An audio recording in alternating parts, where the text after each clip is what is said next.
The first time I saw the boy, he was stealing a loaf of day-old sourdough from the dumpster behind my diner. The metallic shriek of the dumpster lid cut through the damp, 3 a.m. silence of the alley. My cigarette froze halfway to my lips, the cherry burning a bright, accusing red in the darkness. I didn't move. From my perch on the rickety back step, I watched the small, shadowed figure wrestle with the heavy bag inside, the sounds of his frantic search, rustling plastic, clattering containers, echoing like gunshots. My heart did a slow, heavy roll in my chest. A kid. He couldn't have been more than 8. I took a final drag, the smoke burning my lungs, and stubbed the cigarette out on the step. The movement was deliberate, noisy. He froze, a silhouette against the sickly yellow glow of the security light. I saw the pale oval of his face turn toward me, eyes wide with the kind of animal fear that has nothing to do with being scolded and everything to do with survival. "It's all right," I said, my voice softer than I'd used in weeks. "I'm not gonna call anyone." He didn't bolt. He just stood there, trembling, clutching the loaf to his chest like a shield. He was painfully thin, his clothes hanging off him, and he smelled of rain, unwashed hair, and deep, rootless fear. That smell, it hooked something under my ribs and pulled. "My name's Hannah," I said, not moving from the step. "I run this place. The food in there, it's garbage. Literally. Let me get you something that isn't." His eyes, a startling, clear blue even in the poor light, darted from my face to the back door and back again. He gave a tiny, almost imperceptible shake of his head. "Okay," I breathed. "Okay, tomorrow night, same time. I'll leave a bag right here on this step. No garbage, promise." I went inside then, turning the lock with a quiet click. Through the grimy window of the kitchen door, I watched him. He stood for a full minute, staring at the step, then slowly placed the stolen loaf back into the dumpster. He vanished into the shadows without a sound. That was my first mistake, getting involved. The next night, I left a brown paper bag, a turkey sandwich, an apple, 2 chocolate chip cookies, and a juice box. It was gone within 10 minutes of my closing up. The night after, I added a thermos of tomato soup. Gone, I never saw him take it. He was a ghost, a whisper in the alley, but he came. For 2 weeks he came. I started listening for him. The soft scuff of a shoe on wet asphalt, the almost silent intake of breath. I'd stand in the dark kitchen, my palm flat against the cool stainless steel of the counter, and just listen. His presence became a punctuation mark to my endless, greasy days at the Moonlight Diner. My waitress, Nina, with her perpetual gum-chewing and eagle eye, noticed the extra food prep. "You get a stray, Han?" she asked one afternoon, her voice a dry crackle as she refilled ketchup bottles. She didn't look at me. "Something like that," I muttered, scrubbing at a stubborn patch on the grill. The pop of her gum was a period to the conversation. Nina was a fortress of don't ask, don't tell, which was why we got along. I learned nothing about the boy. Not his name, not where he came from. But his silent, desperate visits became the only thing that made my cramped apartment above the diner feel less like a cage. Until the night the quiet ended. It was the 3rd week. The bag was heavier, a thermos of chili, cornbread, and orange. The rain was coming down in cold, needling sheets, painting the alley in streaks of oily light. I just turned from the step when I felt it, a shift in the air. Not a sound, but a pressure. The fine hairs on my arms and the back of my neck stood up. A low, visceral warning hummed in my blood, a primal alarm I hadn't felt since I'd left my grandmother's superstitious stories behind in childhood. I turned slowly. He stood at the mouth of the alley, backlit by a distant street lamp. Not the boy, a man. He was tall, so tall his shoulders seemed to block out what little light there was. He wasn't wearing a coat despite the downpour, just a dark t-shirt and jeans that were soaked through, plastered to legs that were all dense, coiled muscle. The rain streamed down his face, a face that was all harsh, unforgiving angles. A sharp jaw shadowed with stubble, a blade of a nose, and eyes that glinted with a feral, amber light. My breath hitched, locked in my throat. It wasn't just his size or the way he stood utterly still like a predator assessing terrain. It was the smell. Cutting through the wet concrete and rotting garbage was a scent like pine needles, cold stone, and wild, untamed animal. It was overwhelming. It filled my head, my lungs. My knees felt weak. His gaze swept past me, landed on the brown paper bag on the step. Then those amber eyes snapped back to mine. The intensity was a physical blow. "You!" The single word was a deep, graveled rumble that seemed to vibrate in the space between us, louder than the rain. "You've been feeding him." It wasn't a question. It was an accusation, a claim. Adrenaline, sharp and coppery, flooded my mouth. I forced my spine straight, channeling every ounce of my decade of dealing with drunk truckers and entitled tourists. "It's my dumpster. I can leave whatever I want on my step." My voice didn't shake. A small victory. He took one step forward, just one. The distance between us seemed to halve. The air crackled, grew thick and hard to breathe. A strange, traitorous heat bloomed low in my belly, warring with the terror. "What is wrong with you?" my mind screamed. "Run, where is he?" The man's voice was tighter now, a leash on something raw and dangerous. "I don't know who you're talking about." The lie was automatic. A low sound escaped him, not quite a growl, but the precursor to one. It raised every hair on my body. "The boy, my son." His son. The words landed like stones. The boy's blue eyes, this man's everything. The connection was undeniable, and it made the situation 1,000 times worse. "I don't know where he is," I said, and this time it was the truth. "He just comes for the food. He never speaks. I've never followed him." The man, Timothy, a name whispered from some deep, instinctual part of my brain, stared at me. His nostrils flared slightly, as if he was scenting the air, scenting me. The amber in his eyes seemed to swirl, to brighten. A confusing, electric current arced between us. A pull that made me want to step closer, even as every survival instinct shrieked to flee. "You reek of kindness," he said, the words strange and rough. "And fear, but no deceit."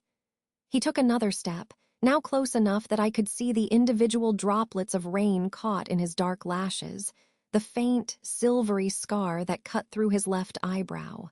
"That ends tonight. He doesn't come back here." The possessiveness in his tone, the sheer, unchecked authority, ignited a spark of defiance in my chest. "That's not your choice or mine, it's his." Wrong thing to say. The leash snapped.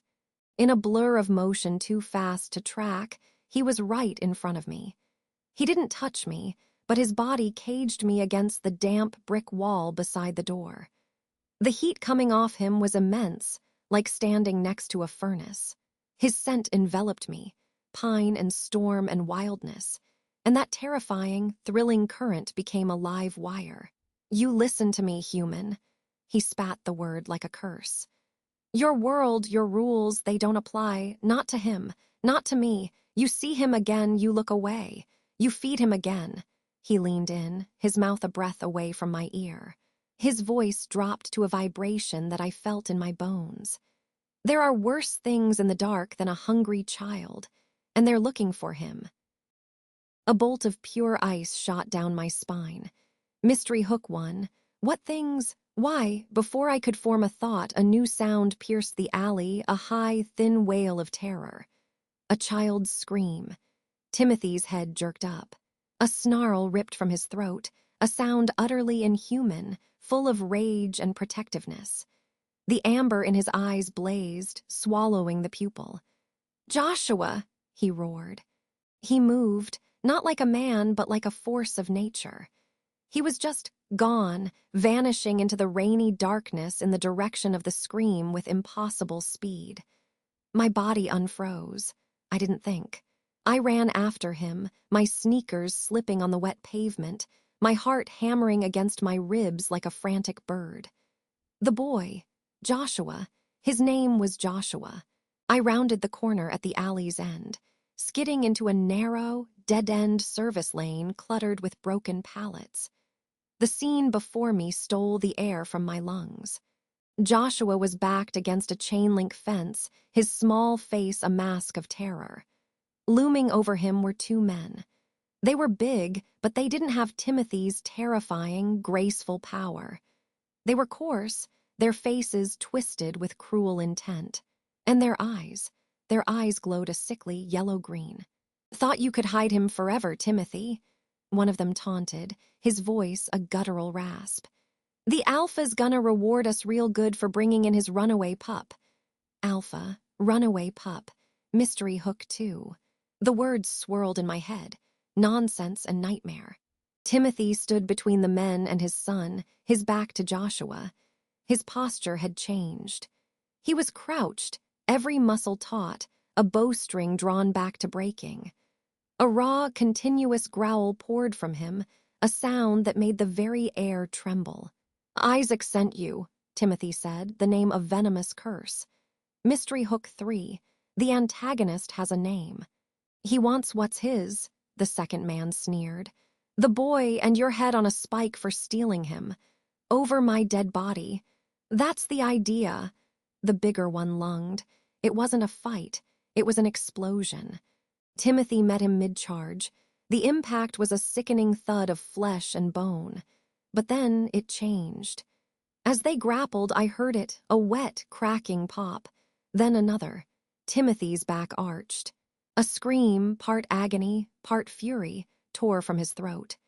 His shirt strained, then split along the seams as the muscles beneath writhed and expanded. His fingers curled, nails darkening, lengthening into black claws that scraped against the asphalt. Oh, God, no. The other man, seeing his chance, shifted his focus. Not to Timothy, but to Joshua. He darted around the chaotic struggle, his yellow-green eyes fixed on the crying boy. "No!" The scream was mine. Timothy heard it. He wrenched himself from the first man's grip, his head snapping toward the threat to his son. In that moment of distraction, the first attacker struck, raking those clawed hands down Timothy's back. Timothy roared, a sound so full of pain and fury it didn't seem possible it came from a human throat. He backhanded the attacker, sending him flying into a stack of pallets with a splintering crash. Then he turned on the one nearing Joshua, but he was too slow, injured. The creature, reached for Joshua. I didn't think, I just moved. I grabbed a rusted length of pipe from the ground, my hands slipping on the wet metal, and I swung. It connected with the side of the attacker's knee with a solid, brutal thwack. He howled, stumbling. His head swiveled toward me, his eyes blazing with inhuman hatred. "You bitch!" He forgot Joshua. He forgot Timothy. He came for me. Time slowed. I saw his clawed hand rise. I saw the murder in his eyes. I was dead. I knew it. A blur of dark fur and fury slammed into him from the side. It wasn't Timothy. It was a wolf. A massive black wolf with eyes of burning amber. It stood over the fallen man, its muzzle wrinkled in a silent, deadly snarl, strings of saliva dripping from teeth that looked like shards of polished bone. The wolf was huge, powerful, and it radiated a dominance that made the air itself cower. The attacker on the ground whimpered, his yellow-green eyes wide with shock and fear. You have a beta." The black wolf, Nina, pressed a heavy paw on his chest, a clear warning. I stood, frozen, the pipe dangling from my numb fingers. My gaze found Timothy. He was on his knees, breathing in ragged, wet gasps. The wounds on his back were deep, bleeding profusely, but even as I watched, the flow seemed too slow. The terrifying changes in his body were receding, the claws retracting, the bones settling with soft, grating pops. The human and the beast were locked in a visible, agonizing struggle for control. His amber eyes, still too bright, found mine across the distance. In them, I saw the storm of violence, the primal fear for his child, and something else, a shocking, bewildering strand of awe, directed at me. The black wolf, Nina, let out a short, sharp bark. Timothy staggered to his feet, clutching his side. He stumbled to Joshua, gathering the sobbing boy into his arms with a tenderness that was at odds with everything that had just happened. "We have to go. Now," Nina's voice came, but it was wrong, deeper, layered with a growl, though her human form was now reasserting itself, clothes torn but intact. The transformation was reversing, a horror in rewind.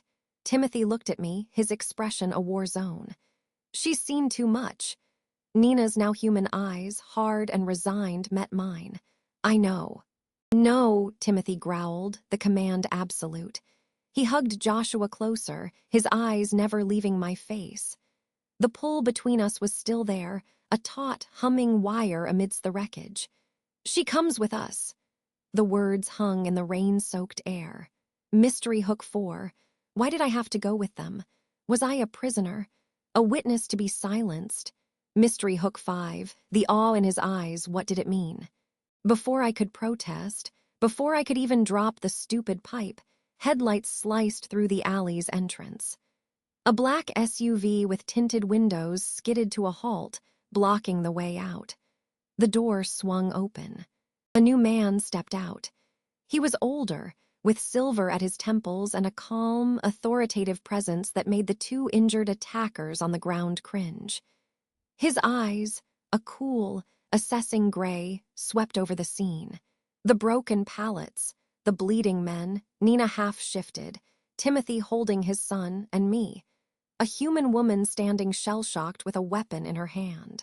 "Timothy," the man said, his voice like smooth, worn leather, "you've caused quite a mess, and you've dragged a human into pack business." His gray eyes settled on me, and a faint, chilling smile touched his lips. "Isaac is going to be very interested in this." Little did I know, the silent meals left on a step hadn't just fed a lonely child. They had signed my death warrant.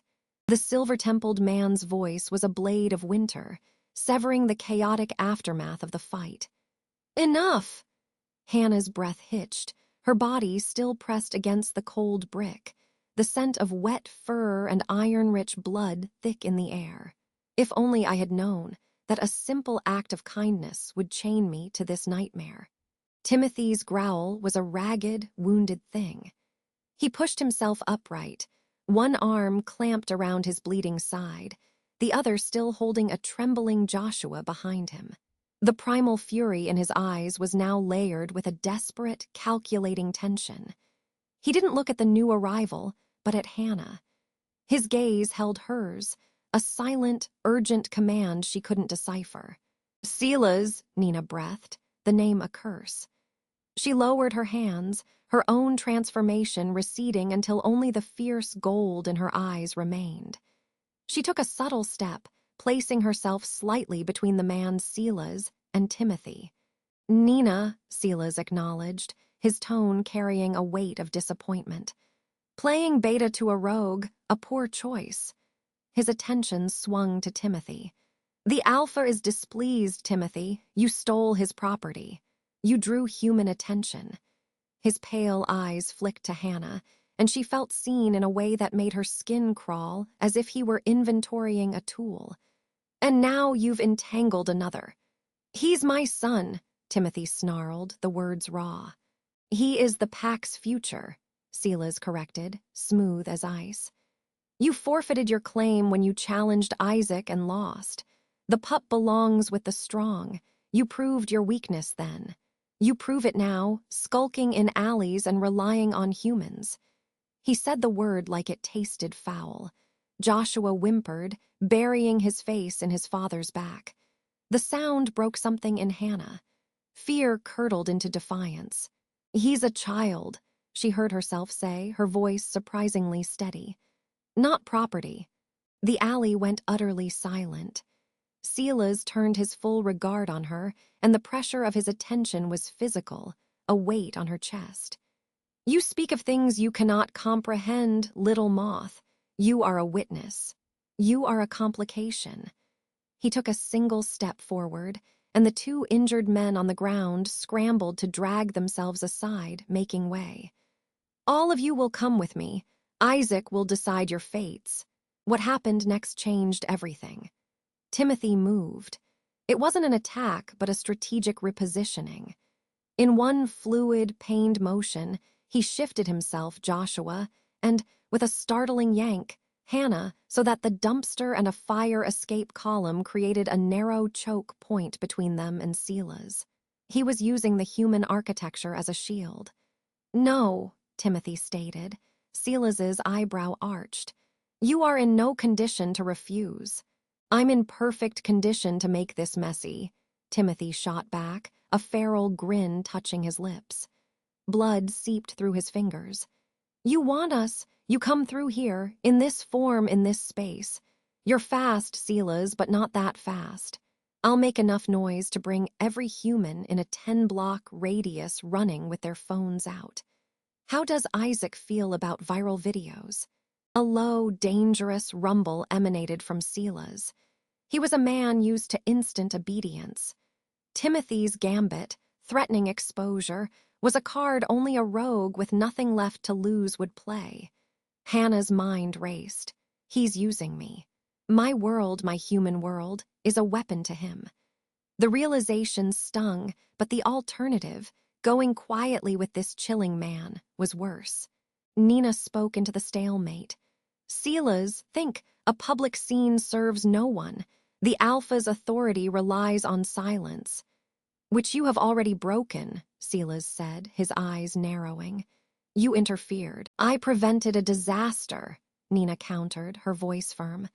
These two, she gestured to the groaning enforcers, were sloppy. They would have killed the human in their frenzy to take the pup. Then where would we be? The city's hunters would be swarming within the hour. Not just for them, but for all of us. The term hunters landed in the alley with a new, ominous gravity. Hannah stored it away, a terror for another time. Sela's was silent for a long moment, the only sounds the drip of water from a rusted pipe and the ragged breathing of the wounded. The distant wail of a police siren, unrelated but piercing, seemed to decide something for him. A temporary stay, he conceded, the words sharp. The pup will be reclaimed, the rogue will be punished.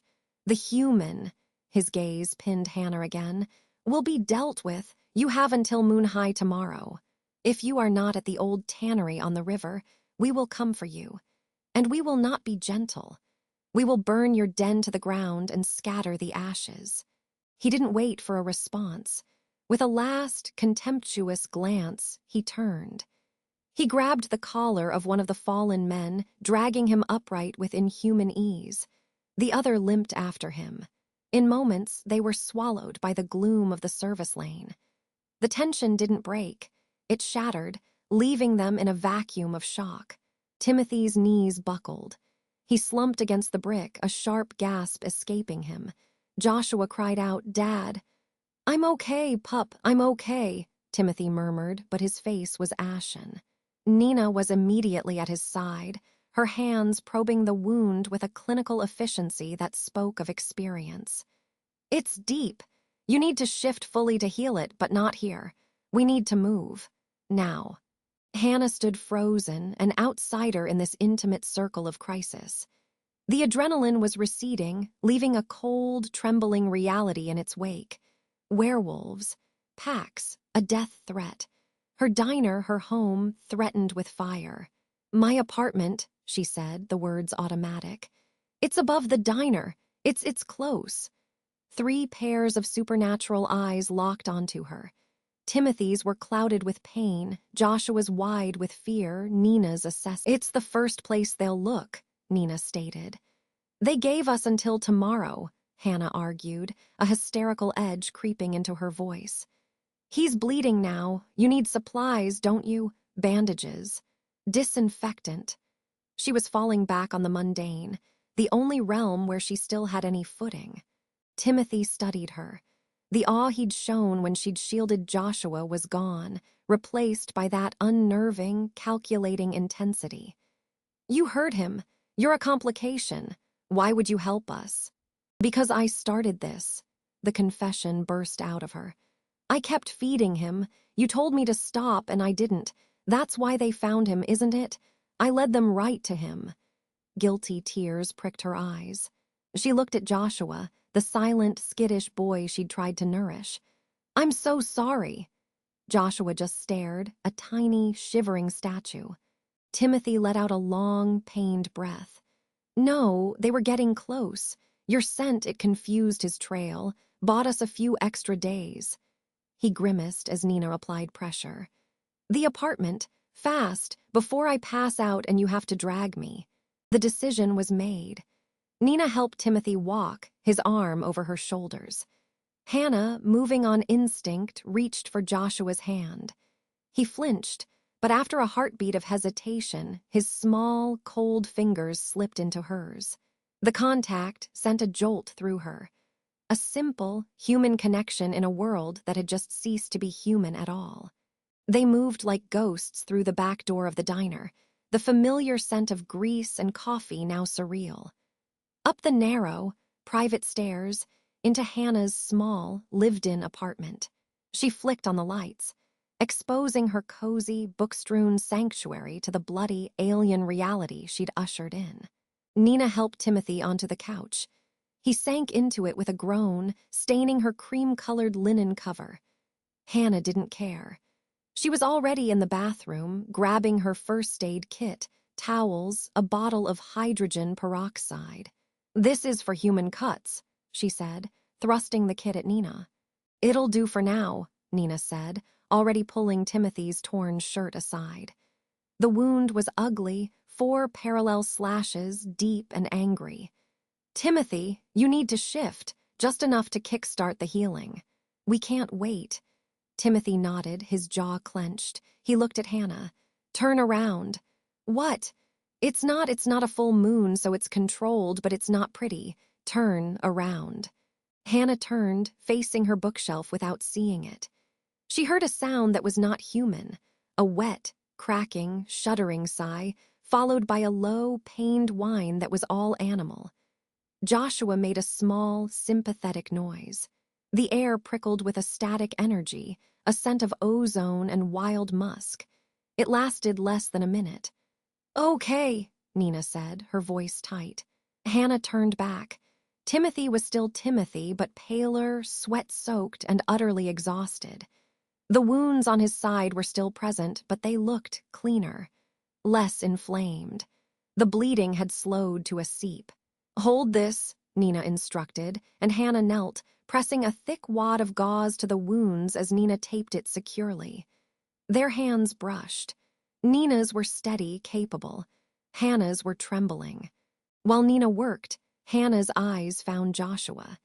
He was crouched on the floor by his father's head, his small hand stroking Timothy's hair. The silent, feral child from the alley was gone, replaced by a scared little boy tending to his dad. "Joshua," Hannah whispered, "are you hungry?"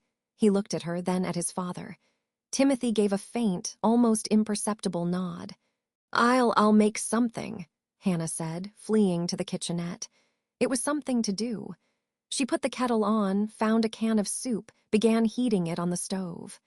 The normalcy of the actions was a lifeline. From the couch, Timothy's voice, weak but clear, carried. "Why did you step in front of that claw, Hannah?" She stilled, the spoon in her hand. "He's a child." "That's not an answer. Humans have a survival instinct. You overrode yours for a stranger, for a creature." She stirred the soup, watching the bubbles form. "I don't know. I just couldn't watch." "She's got a pull," Nina said quietly, not looking up from her work. "I felt it, too, when I saw her standing there in the alley, not a shifter, something else." "Oh, resonance. What does that mean?" Hannah asked, fear creeping back. "It means," Timothy said, his eyes heavy-lidded but piercing, "that you're not just a complication, Hannah. You're a variable. Isaac hates variables." He shifted, wincing. You're with us now, for better or worse. Sela's marked you. They won't let you go back to your normal life. The finality of it sank into her bones. The diner, her quiet routines, her solitude, all of it was gone, incinerated by a single act of leaving a plate in an alley. She brought the soup and tea over on a tray. Joshua ate ravenously, but quietly. Timothy sipped the tea, his strength slowly returning. Nina stood by the window, peering through a slit in the blinds into the dark street below. "We can't stay," Nina announced. "We need a plan. The tannery is a trap." "Obviously," Timothy grunted. "But we have to run, and I can't run like this. Not fast enough with the pup." His eyes landed on Hannah again. A new, terrible idea was dawning in them. "No," Nina said, seeing his expression. "Timothy, you can't be serious." "She has a car," Timothy stated. It wasn't a question. "I do," Hannah confirmed, numb. "You heard Sela's. They'll burn your life down. The only way to protect it is to get us far away from here, to break the trail." He set his cup down with a decisive click. "You're driving us." Hannah's world tilted. "Where?" "Away from the city, there's a place, a person, someone who might help, but it's a 3-day drive." "You're asking me to abandon everything, to become a fugitive with you." Her voice rose in disbelief. "I'm telling you that you already are one," Timothy said, his voice dropping to a low, urgent growl. "The moment you picked up that pipe in the alley, you chose a side. This side, and my side is all you have left." The truth of it was a cold, hard stone in her gut. The siren from earlier echoed again, farther away now. A reminder of the law that could not protect her from this. Joshua finished his soup, and with a courage that broke Hannah's heart, walked over to her.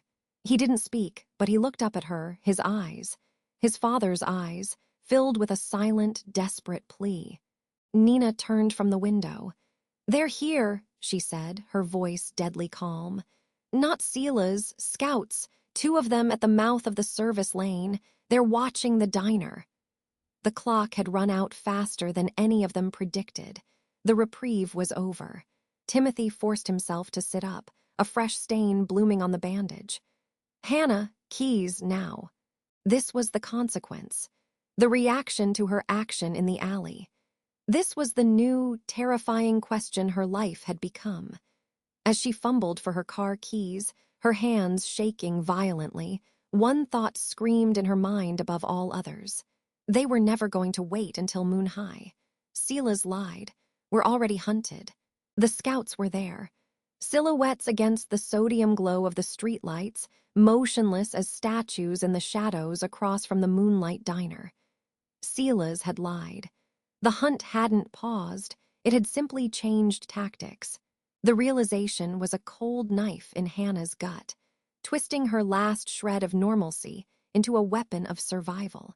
"Two," Nina murmured, her face pressed to the side window of Hannah's dark apartment.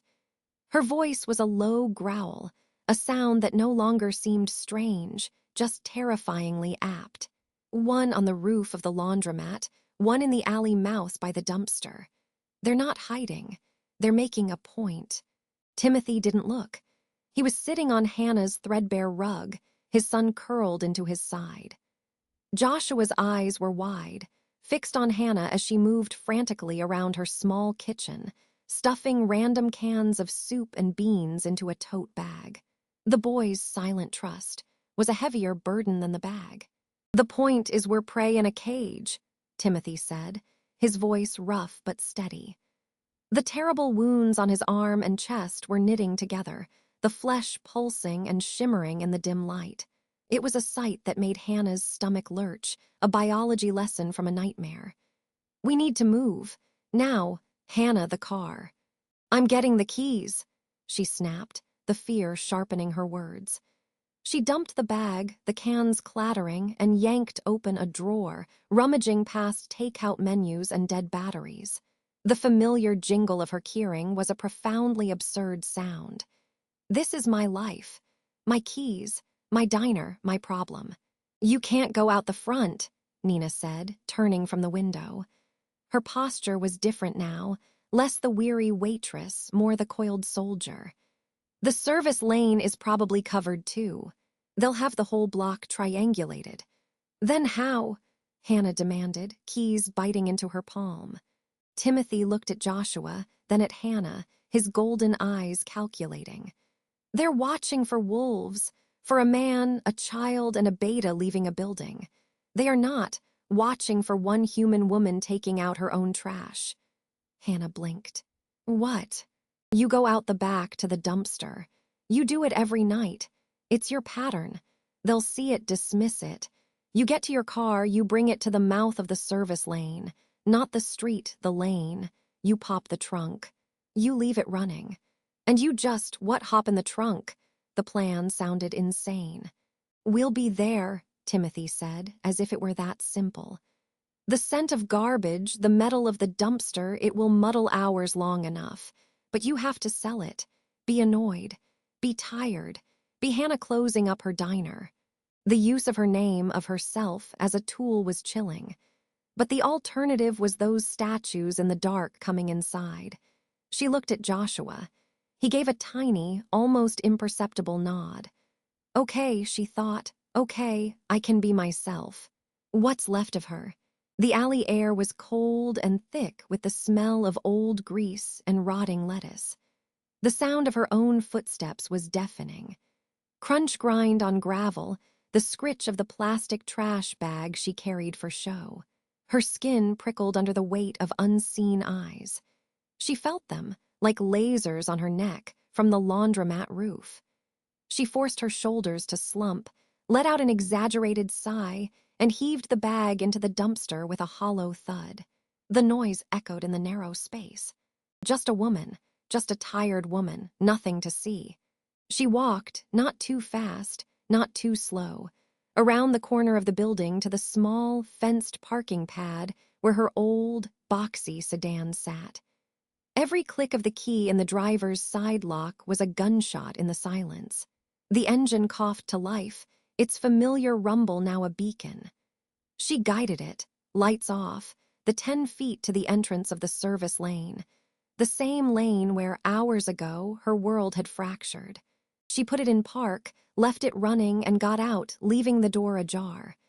As she did, she pretended to fumble with her shoe, crouching. A shadow detached itself from the deeper black near the dumpster. Then another, smaller one, and a third. They moved with a liquid silence that defied physics. The trunk lid opened a bare inch, then swallowed Timothy and Joshua whole without a sound. Nina slid into the back footwell of the car, collapsing herself into a space that seemed too small, pulling a dark blanket Hannah kept there over her head. The trunk clicked shut. Hannah's heart hammered against her ribs. She slid back into the driver's seat, her hands slick on the wheel. Now, just drive, just go. She pulled slowly onto the deserted street, turning away from the diner. In her rearview mirror, she saw one of the silhouettes step into the light, a phone to its ear. They'd bought minutes, maybe, not hours. "Where am I going?" she asked, her voice trembling only slightly. "North, out of the city," Timothy's voice was muffled but clear from the trunk. "Take the interstate, just drive." For the first 20 minutes, no one spoke. The only sounds were the hum of the engine, the whine of the tires on asphalt, and Hannah's own ragged breathing. The city lights faded in the mirror, replaced by the deep velvet of the countryside, punctuated by the occasional glow of a distant farmhouse. The tension in the car was a living thing, pressing against the windows. Nina finally stirred, emerging from the blanket. She rolled down the window a crack, inhaling deeply. "No one on our tail, yet the wind is clean." Can he get out of the trunk now?" Hannah asked. "Not yet," Timothy said. "Next rest stop, less cameras." Hannah jumped as a small, pale hand appeared from behind her seat, holding a slightly crumpled protein bar. Joshua. She took it, her throat tight. "Thank you, sweetheart." She heard a soft, shuffling sound, and then the boy was climbing carefully over the seat, settling silently into the passenger side footwell, a nest of blankets around him. He didn't look at her, but his presence was a comfort. "So," Hannah said, needing to shatter the silence with something other than fear. "A 3-day drive, to a person. Care to elaborate, since I'm apparently on your side and hurtling towards an unknown destination at midnight." From the trunk, Timothy let out a long, weary breath. "The person is named Arlo. He's not part of any pack. He lives off-grid. He owes me a debt. If anyone can hide us from Isaac, it's him." "What kind of debt?" Nina asked, her tone curious. It was clear even she didn't know all of Timothy's plans. "A life debt," Timothy said simply, and the finality in his tone ended that line of questioning. "The place is in the deep woods, beyond any claimed territory. It's a sanctuary of sorts, but it's a long way, and Isaac's reach is long." "Silas said you stole from him," Hannah pressed, her eyes on the unspooling highway. "He made it sound like you took a wallet, not a child." The growl that emanated from the trunk was low and primal, vibrating through the car's frame. Joshua flinched. "Joshua is my son," Timothy snarled, the words thick with fury and pain. "My blood. Isaac, he has no children of his own. He sees a gifted pup, one with a pure lineage, and he sees a tool, a successor to mold into his own image. He took an interest, too much of an interest. He started making plans. My son was part of his plans." Hannah's blood ran cold. "What kind of plans?" "It doesn't matter," Timothy cut her off. "What matters is I saw the light in my boy's eyes going out, so I took it back. I took him back. In Isaac's world, that is the only sin that matters. Defiance, so he calls it theft." Nina spoke softly. "Isaac's pack is old school, Hannah, possessive. An alpha's word is law. Timothy wasn't just a pack member, he was a high-ranking guardian. His betrayal and taking a prized pup, it's an existential insult. Silas isn't just an enforcer. He's Isaac's right hand. His presence means this is a top priority hunt, and I'm in the middle of it," Hannah thought. The headlights cut a swath through the darkness, but all she felt was the immense, pressing dark all around them. "Because I gave a hungry kid some eggs." "Why me?" The question burst out of her, plaintive and raw. "You could have just run. Why drag me into this?" Nina said something about a resonance. What does that even mean? There was a long pause. The car sped past a sign for a rest area in 1 mile. "Pull in there," Timothy said, avoiding her question. "We switch. I'll drive. You need rest." The rest area was a lonely island of fluorescent light in the sea of night. Hannah pulled the car into a spot far from the lone building. The moment she put it in park, the trunk popped open. Timothy unfolded himself from the cramped space, his movements stiff but fluid. In the harsh light, he looked both more human and more alien. A handsome, tired man with eyes that held a centuries-old wildness. He opened the back door for Nina, who slipped out to scan the perimeter, her nose lifted. He then went to the passenger side and helped Joshua out. The boy immediately clung to his father's leg. "Hannah," Timothy said, his golden eyes capturing hers. "What you did back there, walking into that alley, standing between Joshua and those men, no training, no instinct, just human courage. I have never seen anything like it. It rang." He struggled for words, a strange thing for such a primal creature. "Nina is right, you have a resonance.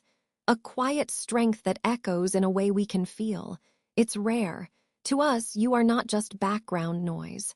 You are a clear note. And right now, that makes you a target. But it also," he glanced at his son, "it also draws trust from those who have forgotten what to trust." It wasn't an answer. It was a mystery wrapped in a compliment. It made her feel seen and objectified all at once. "Get in the back with Joshua," he said, his tone leaving no room for argument. "Try to sleep. We drive until dawn." The rearrangement was quick. Timothy took the wheel, Nina back in the passenger seat, a sentinel. Hannah found herself in the back, a blanket around her shoulders, with Joshua tentatively settling beside her, not touching but close. The car moved back onto the highway, the rhythm different with Timothy's confident, aggressive driving. Exhaustion, a delayed shock, began to pull at Hannah. Her eyelids grew heavy. The drone of the engine, the dark blur of trees. Screech, the car swerved violently. Hannah was thrown against the door, Joshua tumbling into her lap. Tires screamed on asphalt. "Hold on!" Timothy roared. Hannah's head snapped up. Through the windshield, caught in their headlights, was a massive gray wolf. It stood squarely in the center of the highway, eyes reflecting hellish amber. It wasn't natural. It was the size of a bear, but it wasn't alone. Another wolf, darker, lunged from the tree line, a blur of fang and fury aimed at the driver's side. Timothy didn't brake. He accelerated, aiming straight for the wolf in front of them. At the last possible second, the beast leaped, its claws scraping over the roof with a sound like nails on a chalkboard. The car shuddered. The second wolf hit Timothy's door. Metal shrieked, glass webbed into a spider's nightmare. "Scouts didn't follow," Nina yelled, already half-turned in her seat, her own eyes blazing gold. "They herded us. This is an ambush point." Timothy fought the wheel, the car fishtailing. "They're not trying to kill us. They're trying to run us off the road." As if to prove his point, a third wolf, this one a brindled monster, slammed into the rear quarter panel. The car spun, a sickening carnival ride. Hannah screamed, clutching Joshua to her chest. The world became a whirl of headlights, trees, and snarling shadows. Crunch, thud, rip. The car left the pavement, plunged down a shallow embankment, and came to a jarring, terminal stop against a thick pine tree. The airbags exploded with a percussive whump, filling the cabin with the smell of dust and chemicals. Silence. Then the sound of dripping and growling. Hannah was dazed, her ears ringing. Joshua was crying, soft, terrified whimpers against her neck. The front of the car was crumpled. Nina was already moving, kicking her door open. Timothy shook his head, blood trickling from his hairline. Outside, in the halo of the one remaining headlight, the three wolves circled. They shifted as they moved, muscles contorting, fur receding, until three naked, grim-faced men stood in the road. One of them was the scout from the laundromat roof. He held a long, wicked-looking tranquilizer rifle. "Timothy," the man called, his voice echoing in the sudden quiet of the woods. "You've had your fun. The Alpha is tired of this chase. Come out, bring the pup and the human woman. Silas wants to ask her some questions." Timothy looked back at Hannah, his face a mask of fury and desperation. The calculation was back. They were trapped, car wrecked, child terrified. Nina stood by the open door, a low growl building in her chest, ready to sell her life. But Timothy's eyes were on Hannah. He saw the way she held his son, the protective curve of her body. He saw the resonance, not as a mystery, but as a key. "Hannah," he whispered, the word a raw command and a plea. "Take Joshua, run that way." He gave a slight nod into the deep, black woods behind the wrecked car. "Don't stop. Don't look back. We'll hold them." He was giving her his heart, his reason for everything. And he was telling her to run into the unknown dark. Before she could process it, he was out of the car, his body already rippling, expanding, a symphony of snapping bone and tearing fabric. A roar of defiance split the night, answered by snarls from the men. Nina gave Hannah one last, fierce look. "Run." Hannah's body moved before her mind could argue. She shoved her door open, grabbed Joshua's hand, and yanked him from the wreck. The cold night air hit her like a slap. Behind her, the sounds of battle erupted. Snarls, roars, the sickening thud of bodies colliding. "Come on, Joshua, run," she begged, pulling him into the wall of trees. They plunged into the absolute blackness of the forest, the sounds of the fight fading behind them, replaced by the deafening sound of their own panicked breaths and the crushing, silent judgment of the ancient woods. She had no idea where she was going. No supplies, no plan, just a terrified woman and a silent child running blind from monsters deeper into the dark. And then Joshua stumbled, his hand wrenching from hers. He fell with a soft cry. Hannah whirled, dropping to her knees beside him. "Are you hurt? Joshua, talk to me." But the boy wasn't looking at her. He was staring past her, into a dense thicket, his eyes wide with a new, different fear. He raised a trembling finger. Hannah followed his gaze. There, nestled in the thorns, was a small, crude structure made of woven branches. A lean-to. And sitting cross-legged at its entrance, calmly whittling a piece of wood with a long knife, was an old man with eyes that gleamed like chips of flint in the moonlight. He hadn't been there a second ago. He looked up, his gaze passing over Hannah and settling on Joshua. A slow, knowing smile spread across his weathered face. "Well now," the old man said, his voice like dry leaves rustling. "What's a little pup and his keeper doing this deep in my woods on a night like this? You're a long way from the road, children." He set down his whittling, and the scent of pine, old smoke, and something powerfully, undeniably other washed over them. This was no scout. This was something else entirely. The old man's flinty eyes locked on Hannah's. "You're running from wolves, girl," he stated, as if commenting on the weather. "But did anyone tell you what else calls these mountains home?" The old man's words hung in the cold air, a new kind of chill seeping into Hannah's bones. Not the only things. The silence of the woods, which had felt merely empty, now felt watchful. Joshua's small hand was a vice in hers, his whole body trembling, not from cold, but from a terror that went deeper than the chase. If only I had known then that the true test wasn't outrunning wolves, but understanding what else called these mountains home. The old man poked his fire with a stick. The embers spat, casting dancing, monstrous shadows on the pines. "Sit," he said, not looking at them. "Unless you plan on running blind through my kitchen all night."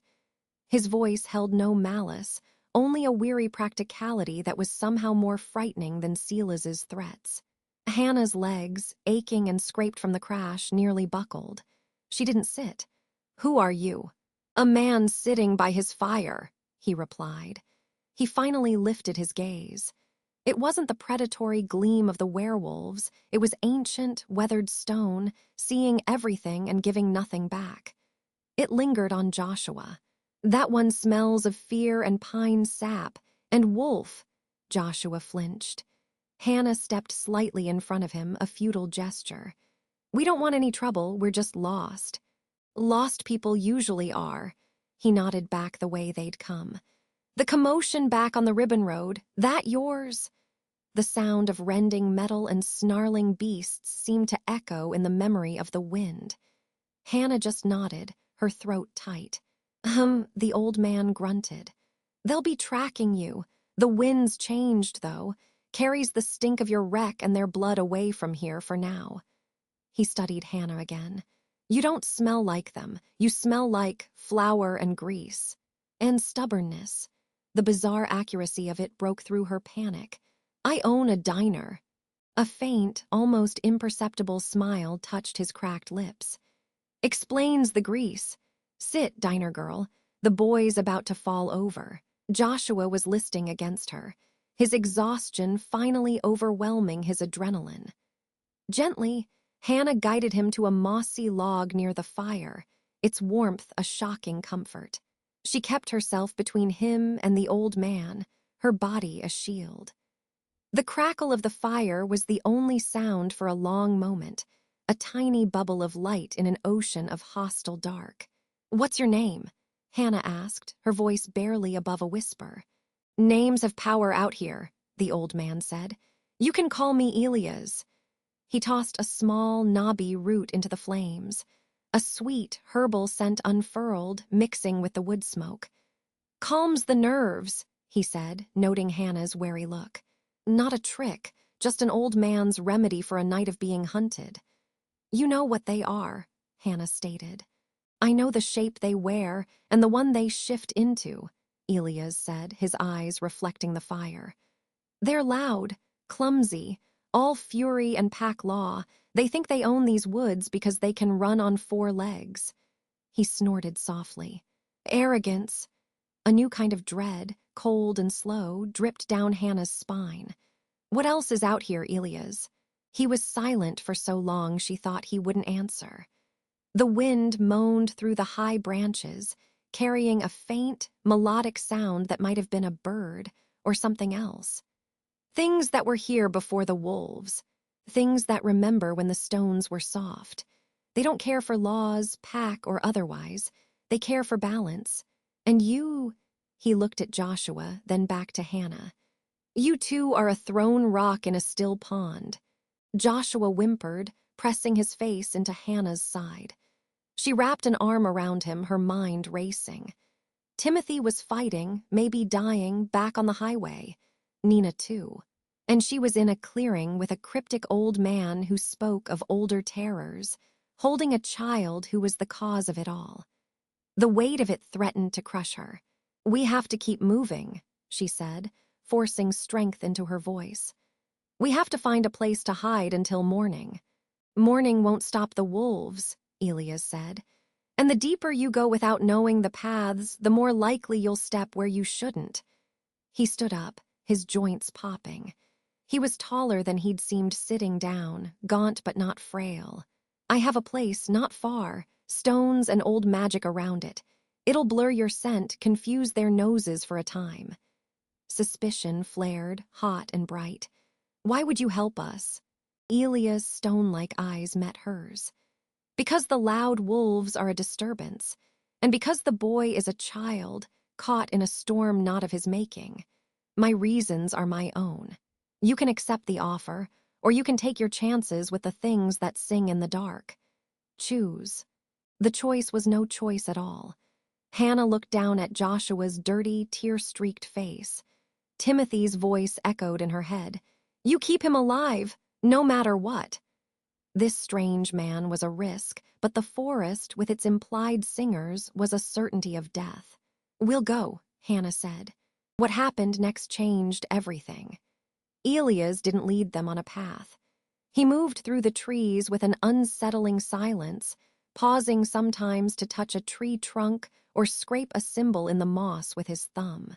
Hannah, clutching Joshua's hand, followed as closely as she dared, every rustle in the undergrowth making her heart stutter. After what felt like an hour but was probably only 20 minutes, they came to a rocky outcrop. To Hannah, it looked like a jumble of boulders. Elias walked straight toward a shadow between 2 massive stones and simply slipped inside. Hannah hesitated at the entrance. It was a narrow crack leading into darkness. A tomb, her mind screamed. "Hannah!" Joshua whispered, his first word since the crash. It was small, cracked with fear, and full of a trust that shattered her. "It's okay," she lied, and led him into the crack. It opened almost immediately into a small, dry cavern. The air was cool and smelled of damp earth, and that same sweet herb Elias had burned. Moonlight filtered in through fissures in the rock high above, providing a faint, silvery glow. Against one wall was a bed of dried ferns and a rough wool blanket. A few clay pots sat in a niche. "Stay here," Elias said, his voice echoing softly. "Do not leave until I return. Do not answer any calls you hear, no matter how familiar they sound. The stones will hide you, but only if you are quiet as the stone itself." "Where are you going?" Hannah asked. "To muddy the waters," he said, and then he was gone, melting back into the crack without a sound. Silence descended, thick and heavy. Hannah sank onto the fern bed, pulling Joshua down beside her. The adrenaline was leaching away, leaving her shivering and sore. Joshua curled into her, his head on her lap. For a long time, they just listened to the sound of their own breathing and the distant drip of water. Is he okay?" Joshua's voice was a muffled sob against her jeans. Hannah's heart broke. She stroked his matted hair. "Your dad is the toughest person I've ever met," she said, and it was the truth. "He's fighting to get to us, and Nina's with him. They'll find us." She had to believe it. It was the only thing holding her together. "I'm sorry," the boy wept. "It's my fault, all of it." "No," Hannah said fiercely, tilting his chin up. "Look at me, Joshua. This is not your fault.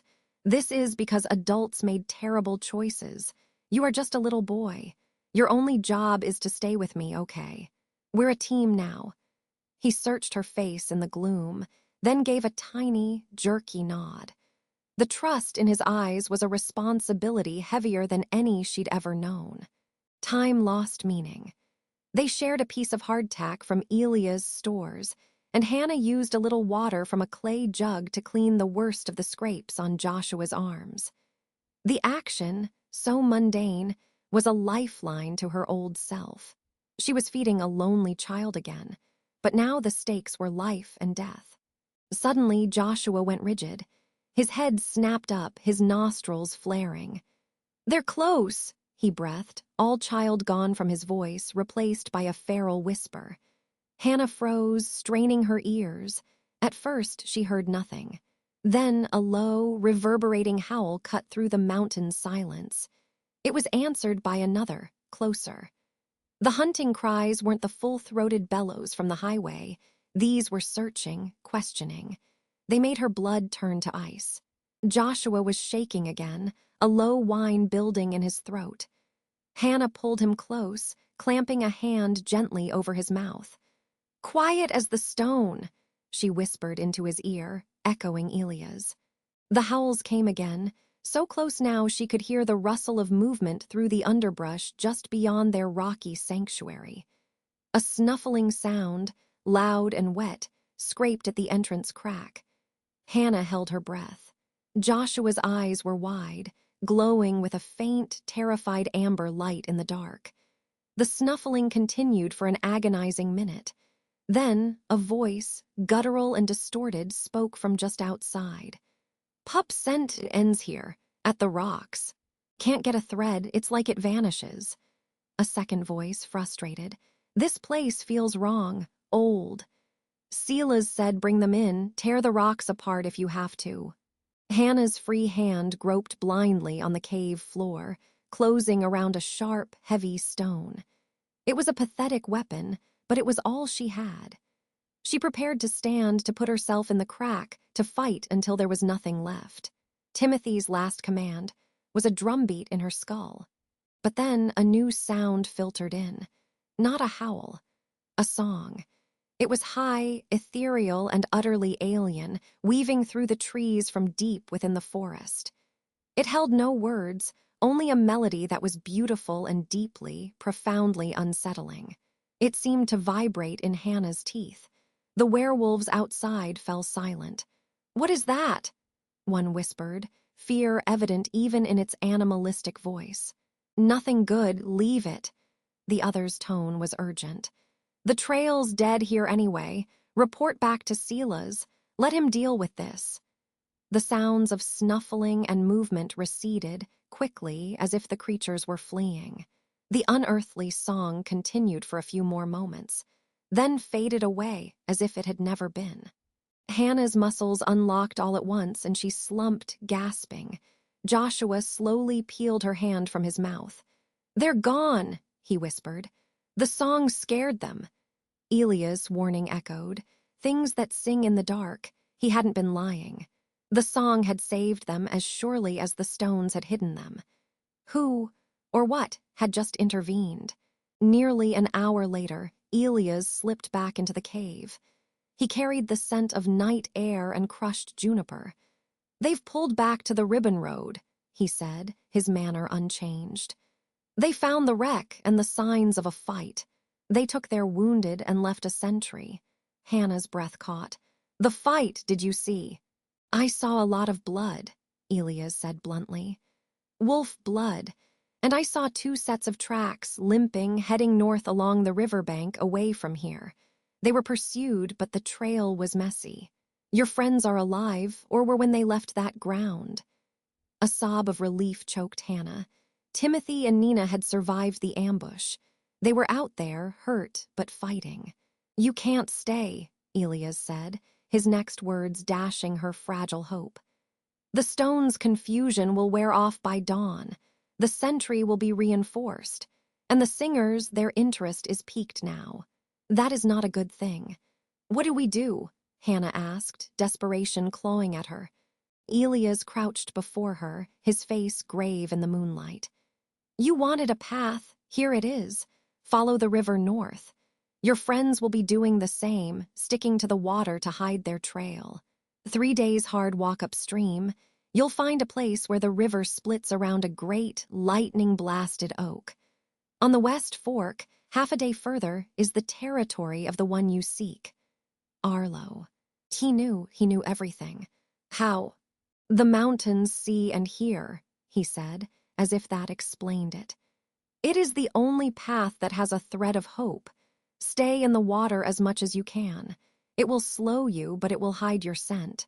Eat these. He handed her a small pouch of the knobby roots. 1 a day. They will dull your scent to a wolf's nose and keep your strength up. They taste of bitter earth. Hannah took the pouch, her fingers numb. Thank you, Elias. Do not thank me, he said, standing. I have not made your path safe. I have only shown you where it lies. The wolves will hunt. The singers may watch. And the mountains themselves are never kind. He looked at Joshua, and for the first time his expression softened, almost imperceptibly. Be brave, little wolf. And you, diner girl, be more than brave, be clever. As the first gray light of dawn began to seep into the cavern, Elias led them to a hidden rivulet that fed into the larger river. This is where we part, he said. Follow the water, and remember, trust nothing that calls your name from the trees. With a final, inscrutable look, he turned and walked away, disappearing into the pre-dawn mist as if he were a part of it. Hannah looked down at Joshua, then at the cold, swift water at their feet. 3 days. An impossible journey with a child, hunted by monsters, through a wilderness that held older horrors. She took Joshua's hand, his small fingers icy in hers. Ready? She asked, her voice steadier than she felt. He nodded, his jaw set in a mimicry of his father's determination. Together they stepped into the river. The shocking cold stole her breath, but she pushed forward, the current tugging at her legs. They had a direction. They had a thread of hope. They waited in silence for what felt like miles, the world reduced to the rush of water, the ache of cold, and the burning in their muscles. The sun rose, dappling the forest in gold and green, but it brought no warmth to the deep river gorge. They ate one of the bitter roots, and Hannah felt a strange, warm buzz settle in her veins, muting her fatigue. It was Joshua who heard it first.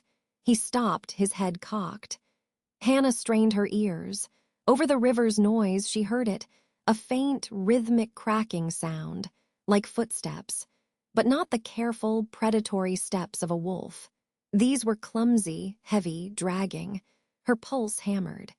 She pulled Joshua toward the bank, behind the cover of a fallen log slick with moss. Peering over the top, her heart stopped. Downriver, staggering along the rocky shore, was a figure. It was Nina. Her clothes were torn to ribbons, stained dark with blood. One arm hung useless at her side. Her face was a mask of pain and exhaustion, and she was alone. Hannah's breath caught in a mix of relief and dread. Where was Timothy? She was about to call out, to break from cover, when Joshua's hand clamped over her arm, his small fingers digging in with surprising strength. He wasn't looking at Nina. He was looking at the trees just behind the stumbling Beta. There, moving with a silent, ghost-like grace that contrasted utterly with Nina's desperate struggle, was Sila's. He wasn't in wolf form. He walked on 2 legs, his silver-templed hair gleaming in the sun, his expression one of cold, patient satisfaction.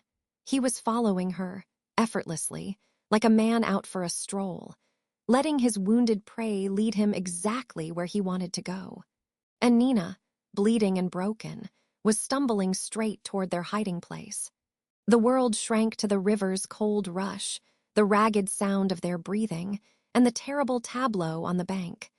Silas moved with the liquid patience of a shark circling wounded prey. Nina, his bait, stumbled forward, her head lolling. If she saw them, she gave no sign. But Silas's gaze wasn't fixed on her. It was scanning the river, the rocks, the thickets. He knows we're here. The thought was a spike of ice in Hannah's chest. Joshua's hand was a vice around hers, submerged in the numbing water. She squeezed back, a silent command. Don't move. Don't breathe. Nina collapsed to her knees 20 yards upstream, a low whimper cutting through the river's noise. It was a sound of pure exhaustion, of a body pushed beyond its limits. Silas paused, a dark statue among the birch trees. He tilted his head, listening. He's waiting for us to break, Hannah realized. He's using her pain as a lure. What happened next was a gamble born of pure, desperate instinct. If only she had known the chain of consequences it would unleash. Stay down, Hannah breathed into Joshua's ear, her voice barely a vibration. Behind this rock, no matter what you hear. His eyes, wide and terrified, locked onto hers. He shook his head, a tiny, frantic motion. Joshua, trust me. She infused the words with a strength she didn't feel, the same tone she used to face down drunk customers. It seemed to reach him. He gave a tiny, reluctant nod, sinking deeper into the water behind a large, mossy boulder. Hannah took a breath that felt like shards of glass, and moved. Not towards Nina, but away. She pushed off from her hiding place, letting the current carry her a few feet downstream, making just enough splash to be audible over the river's chatter. Then she hauled herself out onto the opposite bank, the one farthest from Silas and Nina. The cold air hit her soaked clothes like a physical blow. Hey, she shouted, her voice raw. Over here, you want someone, you silver-haired bastard. Come and get me. The effect was instantaneous. Nina's head snapped up, her blood-streaked face a mask of shock and fury. Hannah, no, run. But Silas was already in motion. A blur of gray and black, he abandoned his stalking posture and leaped across the river in a single, impossible bound, landing with a soft thud on the stones a dozen feet from Hannah. Up close, he was even more imposing. His eyes were the pale, flat gray of a winter sky, holding no anger, only a chilling, analytical focus. The human, he said, his voice devoid of inflection. The alpha will be intrigued. Your defiance is noted. Leave them alone, Hannah spat, backing up, her boots slipping on the wet stones. She was a distraction, a loud, clumsy distraction. Every second he looked at her was a second he wasn't finding Joshua. They are pack property. You have interfered. He took a step forward, deliberate and slow, savoring her retreat. You will come with me. The pup will be retrieved. The rogue and the traitor will be punished. Order will be restored. From the corner of her eye, Hannah saw Nina struggle to her feet on the far bank. The beta's eyes glowed with a faint amber light. She was gathering the dregs of her strength. Hannah, get down, Nina roared. Silas's hand shot out, too fast to follow. But Hannah was already moving, throwing herself sideways as Nina launched herself across the river in a desperate, snarling tackle. She didn't aim for Silas directly. She hit the ground between them, a living shield, her body colliding with Silas's outstretched arm and deflecting his grab. The two werewolves went down in a tangle of snapping teeth and furious growls. It was a brutally short struggle. Nina was grievously wounded, and Silas was fresh. He slammed her onto her back, a forearm across her throat, pinning her. Poor choice, Nina, Silas hissed. his calm finally cracking into something venomous. "You always had more heart than sense." Hannah didn't wait. This was the reaction she'd hoped for, the consequence of her gamble. While Sela's was occupied, she scrambled back toward the river, toward Joshua's hiding place. "Joshua, now run north." A new sound sliced through the chaos. A high, keening whistle followed by a thwump. Something pricked Hannah's shoulder, a sharp sting. She slapped at it, her fingers closing around the feathered end of a small dart. Her vision instantly swam. Tranquilizer. They were here, more of them. She yanked the dart out, but a wave of dizziness made her knees buckle. From the trees on Sela's side of the river, two new figures emerged, younger enforcers with rifles. They had been his backup, his silent net. "The human is dosed. Secure the pup on the far bank," Sela's ordered, not even looking up from Nina, who was choking beneath his weight. Hannah's body felt heavy, disconnected. She fought the pull of the drug, crawling towards the water. Joshua, have to get to Joshua. Then the world changed. It began as a vibration in the stones beneath her palms, a deep, subsonic hum that traveled up her bones. The air grew thick, charged like before a lightning strike. The fighting stopped. Sela's froze, his head whipping around. The two enforcers lowered their rifles, their confidence replaced by primal unease. The song returned. But this was not the distant, eerie melody from the cave. This was close, impossibly close. It wasn't a single voice, but a chorus, a cascade of harmonies that seemed to come from the water, the trees, the very air. It was beautiful and terrifying, a sound that promised oblivion wrapped in lullaby. It made the tranquilizer in Hannah's veins feel like nothing. The river's surface began to shimmer with a light that had no source.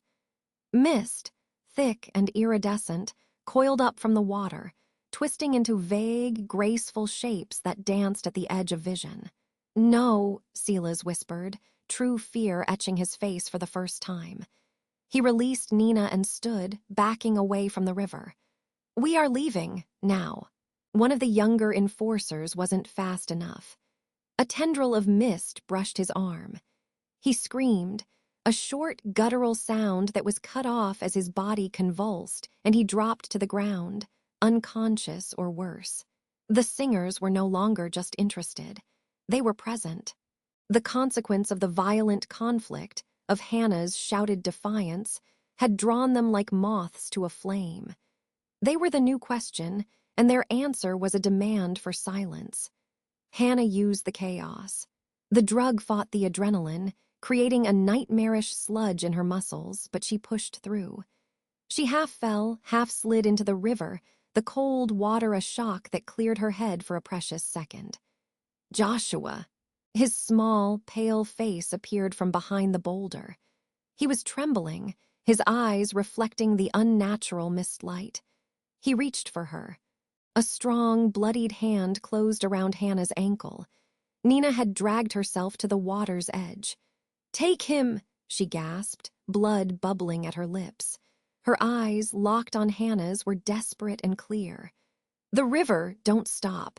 Tell Timothy I'm sorry." With the last of her strength, she shoved Hannah toward the center current, toward Joshua. Hannah grabbed the boy, pulling him into the deeper, faster flow. She looked back once. Sela's and the remaining enforcer were retreating into the woods, dragging their fallen companion, abandoning the field to the rising mist and the unbearable song. Nina lay still at the river's edge, one hand in the water, her eyes closed. Whether she was alive or dead, Hannah couldn't tell. Then the mist closed in around them, and the world became sound and cold and movement. Time lost meaning. The river carried them, a numb, clinging pair.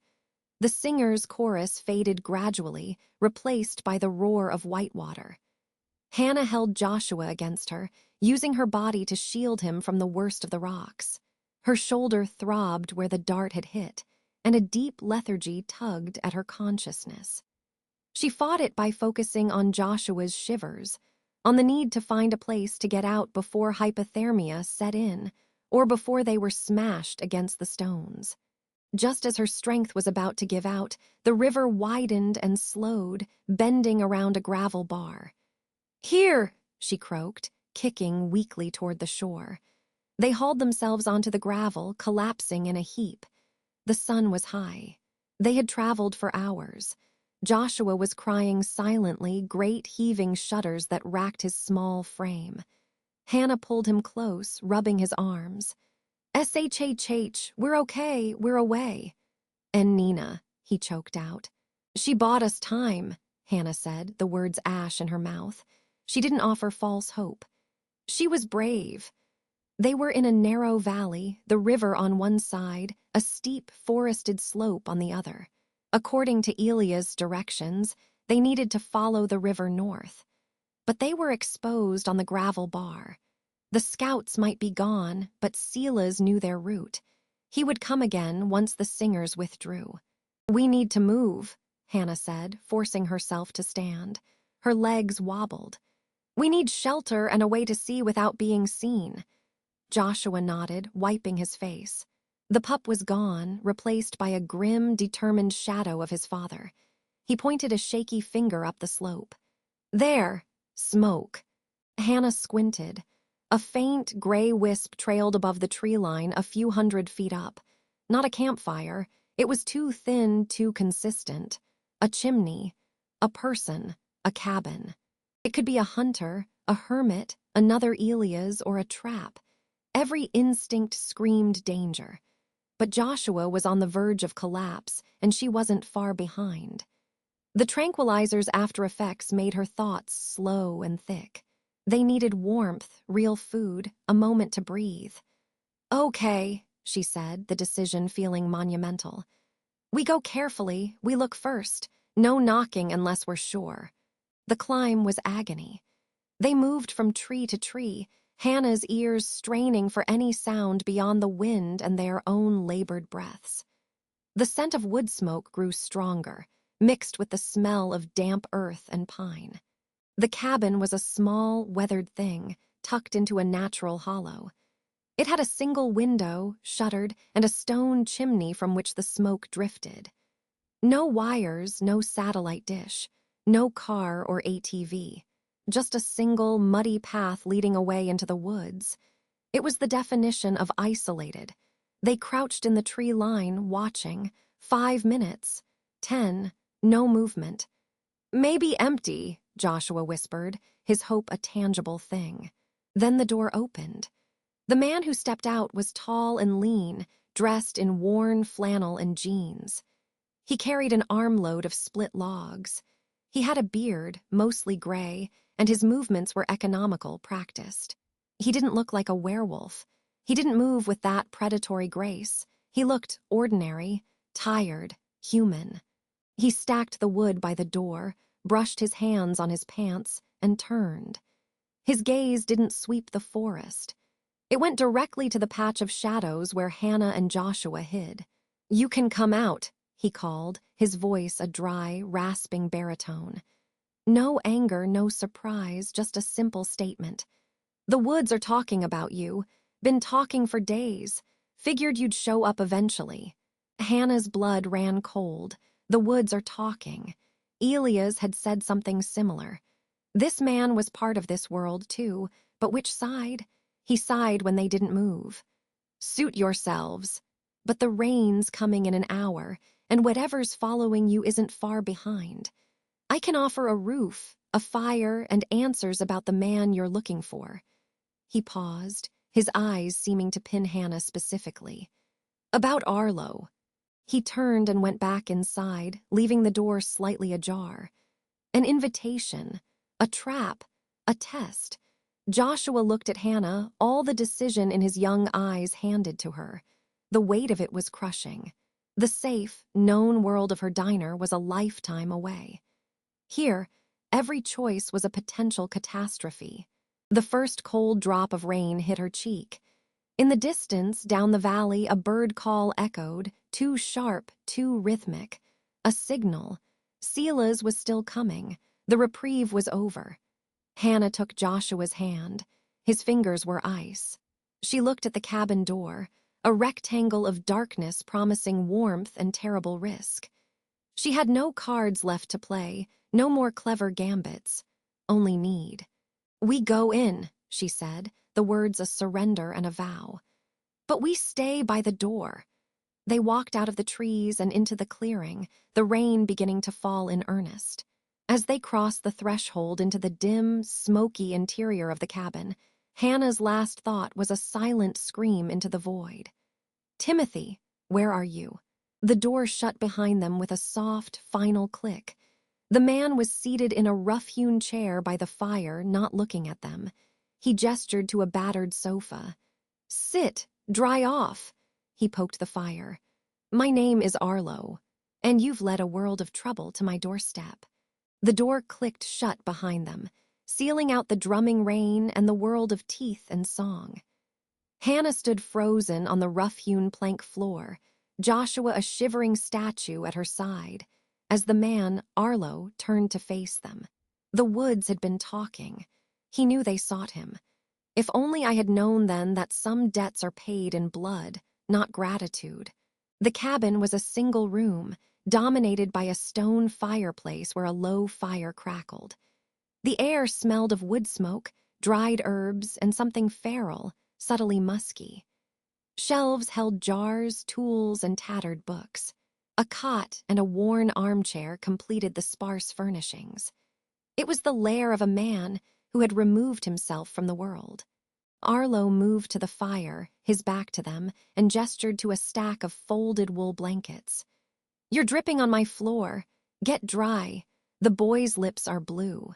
His voice was a dry rasp, like stones grinding together. Hannah's instincts screamed danger, predator, unknown variable, but the deeper, more immediate instinct to protect Joshua won. She guided him to the hearth, wrapping a coarse blanket around his narrow shoulders, taking one for herself. The warmth was a shock, a painful thaw that made her tremble harder. "You're Arlo," Hannah said, her voice steadier than she felt. "Timothy said to find you, that you owed him." Arlo turned. Firelight carved deep gullies in his weathered face. His eyes, a pale, washed-out gray, held no warmth. "Timothy. Stupid, honorable fool. He calls in a decade-old debt now when the storm is at his heels. He always did have a flair for the dramatic." He peered at Joshua. "That's the pup, then, the one causing all the fuss." Joshua flinched at the word pup, but didn't look away. "Where's my dad?" "If he's smart, not here," Arlo stated bluntly. He fetched a chipped enamel pot from a shelf and set it on a hook over the fire. Water from a jug followed. "The woods have been humming with your story for days. The clash of packs. The anger of the singers. A human woman dragging a werewolf child through the river. You're a noisy ripple in a quiet pond." Hannah's heart clenched. "Sila's the enforcer. He's still out there. He killed Nina." The words tasted like ash. Arlo paused, a tin of loose tea in his hand. "Nina, the beta, that's a shame, a waste of good loyalty." He sprinkled leaves into the pot. His lack of outrage was chilling. "Sila's won't come here, not directly. This hollow, it's not on any pack map. The stones here are old. They don't like new scents. But he'll be circling the edges, waiting for you to step back out into his world." "Then we stay," Hannah said, the desperation clear. Arlo barked a short, humorless laugh. "You don't stay anywhere, woman. You pass through. This is a waypoint, not a destination. The debt is shelter for one night, information. Then you move on. Timothy's plan was always 3 days to get here. The real work begins now." What happened next changed everything. He reached into a shadowed nook beside the chimney and pulled out a bulky, old-fashioned satellite phone, its antenna thick as a finger. Hannah stared. It was the most modern thing in the cabin, utterly incongruous. "He's alive," Arlo said, watching her face. "Timothy, for now. He was picked up by the scouts after your diversion on the highway. He's being held at a secure location, awaiting Silas's return and transport back to Alpha Isaac. Joshua made a small, wounded sound. Hannah pulled him closer. He's a prisoner. He let them take him, Arlo corrected, his pale eyes sharp.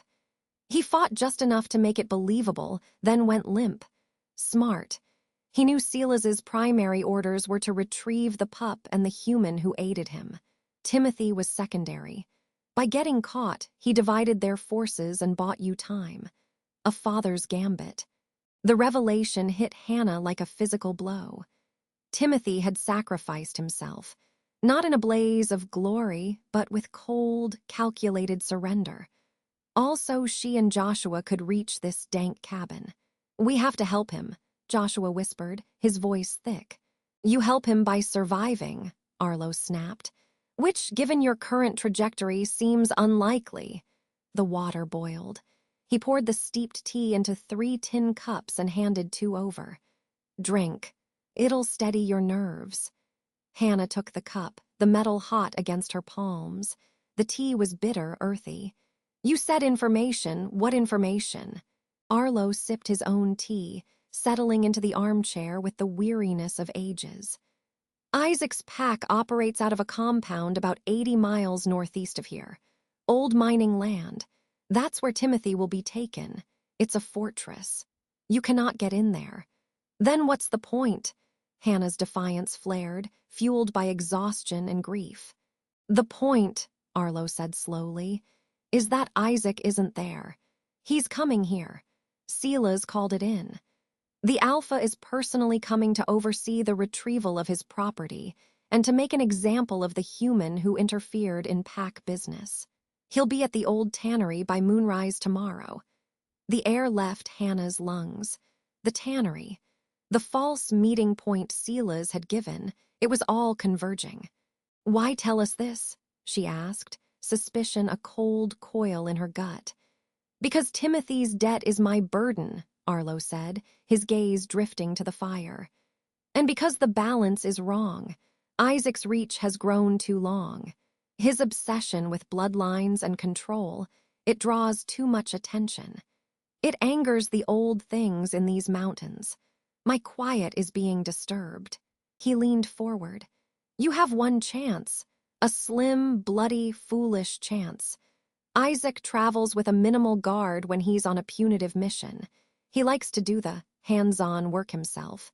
He'll have 2, maybe 3 with him at the tannery. Silas will be there, presenting his prizes." "We're not prizes," Hannah hissed. "You are to them," Arlo said, unmoved. "Your only leverage is that you are supposed to be lost in the woods, not walking into the wolf's den. If you can get to the tannery before moonrise, find a place to hide and watch, you might see an opportunity." "An opportunity for what?" Joshua asked, his young voice cutting through the adult tension. "To get Dad back." Arlo looked at the boy, and for a fleeting second, something like pity crossed his stony face. "To trade. Isaac wants you, pup, above all else. The human is a curiosity, a toy to break. Timothy is a traitor to punish. But you are the future of his bloodline. The only thing he might trade for is you." Hannah shot to her feet. "No, absolutely not. We are not trading Joshua for anyone." "Then you will all die," Arlo roared, his composure shattering. A low, subaudible growl vibrated in the room. The fire seemed to dim. "Do you understand? This is not a children's story. This is the law of tooth and claw. You have nothing else to bargain with."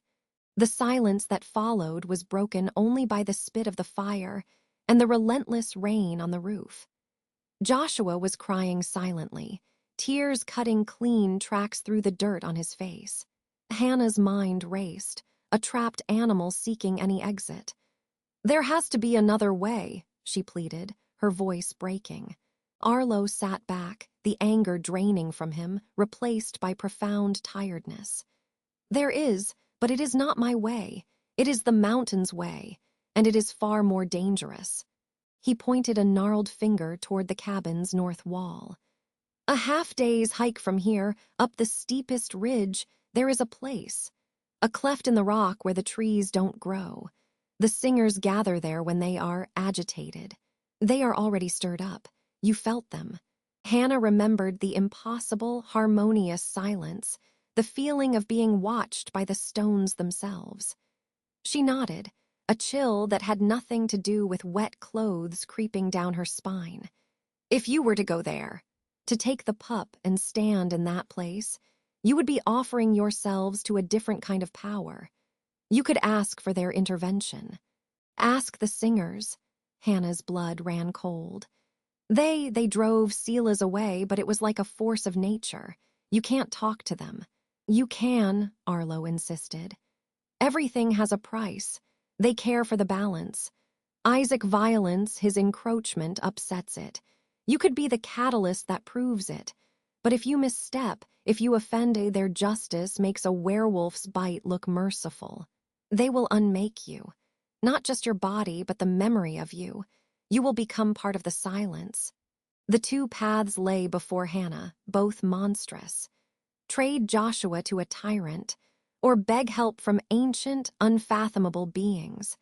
She looked at the boy, who was staring into the flames, looking older than his years. I need to think, she whispered. Think fast, Arlo said, nodding toward a small, grimy window. The rain is letting up. Dawn is in a few hours. You leave at first light, in whichever direction you choose. He rose and pulled a canvas pack from under his cot. He began stuffing it with items: jerky, a water skin, a coil of wire, a wicked-looking hunting knife in a sheath. Supplies for the trail. Consider it part of the debt. And after, Hannah asked, numb, if we somehow survive this, Arlo's smile was a thin, grim line, then you will owe me a debt, and I always collect. He tossed the packed bag at her feet. The thud was final. Sleep. I'll keep watch. No fire after dawn. Its smoke is a signal.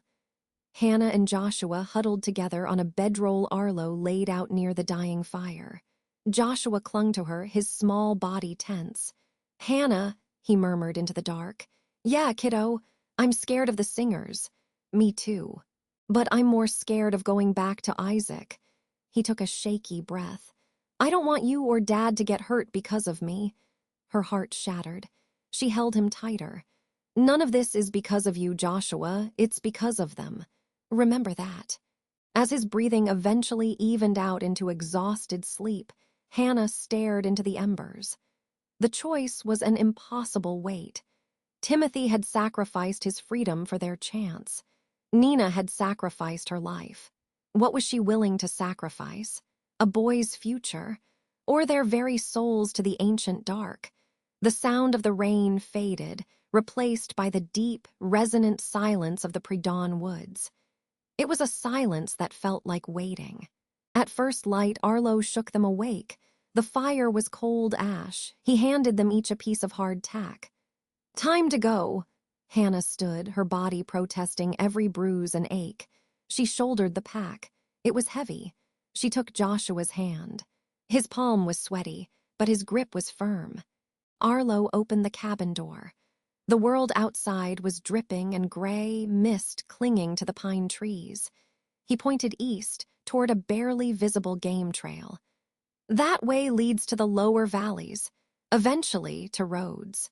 If you're clever and lucky, you might evade Sela's net for a few more days. Then he pointed north, toward a sheer, mist-shrouded ridge that looked impassable. That way leads up, to the cleft, to the singers. He looked at Hannah, his pale eyes unreadable. Choose! Hannah looked at the two paths. One offered the faint, desperate hope of continued running. The other offered a terrifying, active gamble. She thought of Timothy, surrendering to buy them time. She thought of Nina, stepping in front of her. She thought of the silent, hungry boy in her diner's alley. She squeezed Joshua's hand. We're done running. And she turned them toward the north, toward the steep, treacherous ridge. Arlo gave a single, slow nod. When you reach the stone, you'll know, speak your truth to the wind. But be warned, they may answer. They took a few steps into the damp, chilly morning. Then Arlo's voice stopped them, softer now. One more thing, the pup. Has he shifted yet? Hannah and Joshua both turned. Joshua shook his head, a flicker of shame on his face. The stress, the fear it could trigger it, Arlo said. If it happens up there in their place, it will change things. It will be a signal they cannot ignore. Before Hannah could ask what that meant, Arlo stepped back and closed the cabin door. The solid thunk was a sound of absolute finality. They were alone. The climb was brutal. The game trail was a slippery, muddy suggestion that vanished into scree slopes and thick undergrowth. They scrambled over moss-slick boulders and through icy streams that numbed their feet. The higher they went, the quieter the forest became. No bird calls, no scuttling of squirrels, just the wind in the high pines and the sound of their own labored breathing. After 3 hours, Joshua stumbled, his face pale. "Hannah, I don't feel good." She caught him. His skin was fever-hot. A fine tremor ran through him. "Oh, no. Is it coming?" she asked, her voice hushed. He nodded, terrified. "It feels different, bigger. The woods feel loud." The woods feel loud. Hannah looked around. The silence was no longer empty. It was pressurized like the air before a lightning strike. The hairs on her arms stood up. They were close. "We have to keep moving, Josh, just a little further." They pushed on, Joshua leaning on her more heavily with each step. His breaths came in short, pained gasps. The tree line began to thin, giving way to bare, wind-scoured rock. And then they saw it. Ahead, the ridge culminated in a sharp, unnatural-looking split, a vertical cleft in the granite mountain face, like a giant's axe had bitten into the stone. No vegetation grew within 20 feet of its mouth. The ground was bare, polished stone. The air hummed, a sub-bass vibration that Hannah felt in her teeth. The cleft. They had reached the threshold. Joshua cried out, doubling over. A sickening crack echoed off the stone, not a bone, but something deeper, a sound of rearranging reality. He was changing. His small frame shuddered, muscles writhing under his skin. Golden brown fur, the color of his hair, began to sprout along his forearms. "Joshua, look at me." Hannah dropped to her knees, gripping his shoulders. His eyes were wide, the brown being swallowed by brilliant, molten gold. "Fight it just for a minute. We have to go in there together." But it was too late. The transformation, held back by fear and shock for so long, erupted in the charged atmosphere of this sacred, terrible place. With a final, agonized cry that turned into a yelp, Joshua shifted. Where the boy had been, now stood a young, lean wolf. His fur was the same sun-touched brown, his eyes the same intelligent gold, swimming with confusion and fear. He whined, nosing at Hannah's hands. The moment the shift completed, the hum in the air intensified. The wind died abruptly. The absolute silence that followed was deafening. From the dark mouth of the stone cleft, a figure emerged. It was not Elia's. It was tall, impossibly slender, and seemed woven from shadow, moss, and shifting granite light.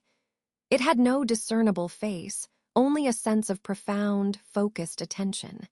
It did not walk. It flowed forward, stopping at the edge of the bare stone circle. A voice spoke.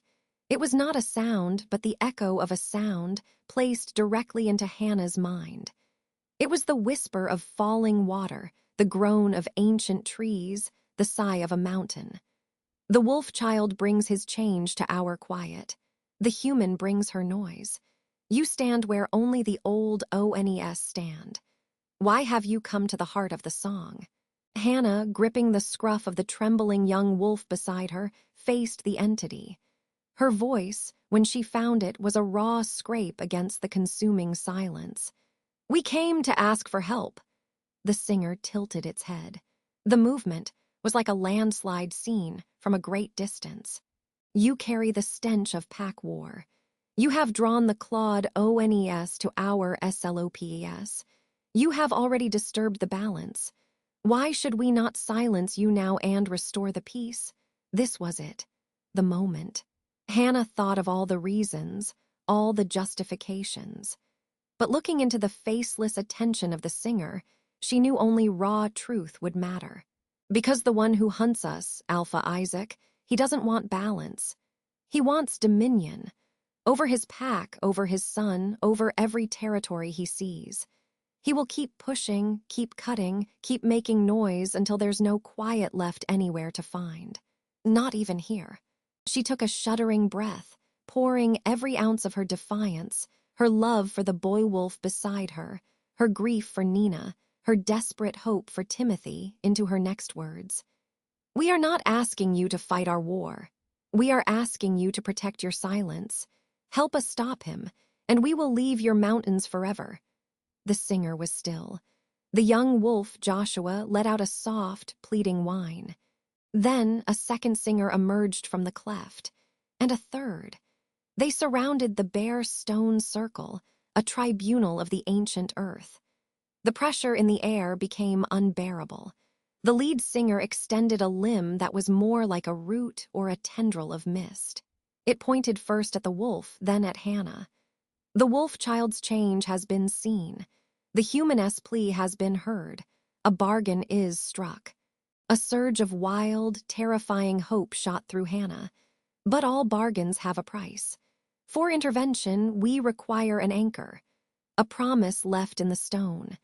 The singer's form shifted, and its attention locked solely, irrevocably onto Hannah. You will stay.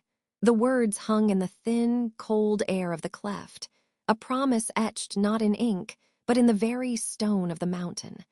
Leave a promise in the stone. Hannah stared at the shifting, shimmering forms of the singers, their offer a lifeline with a barbed hook.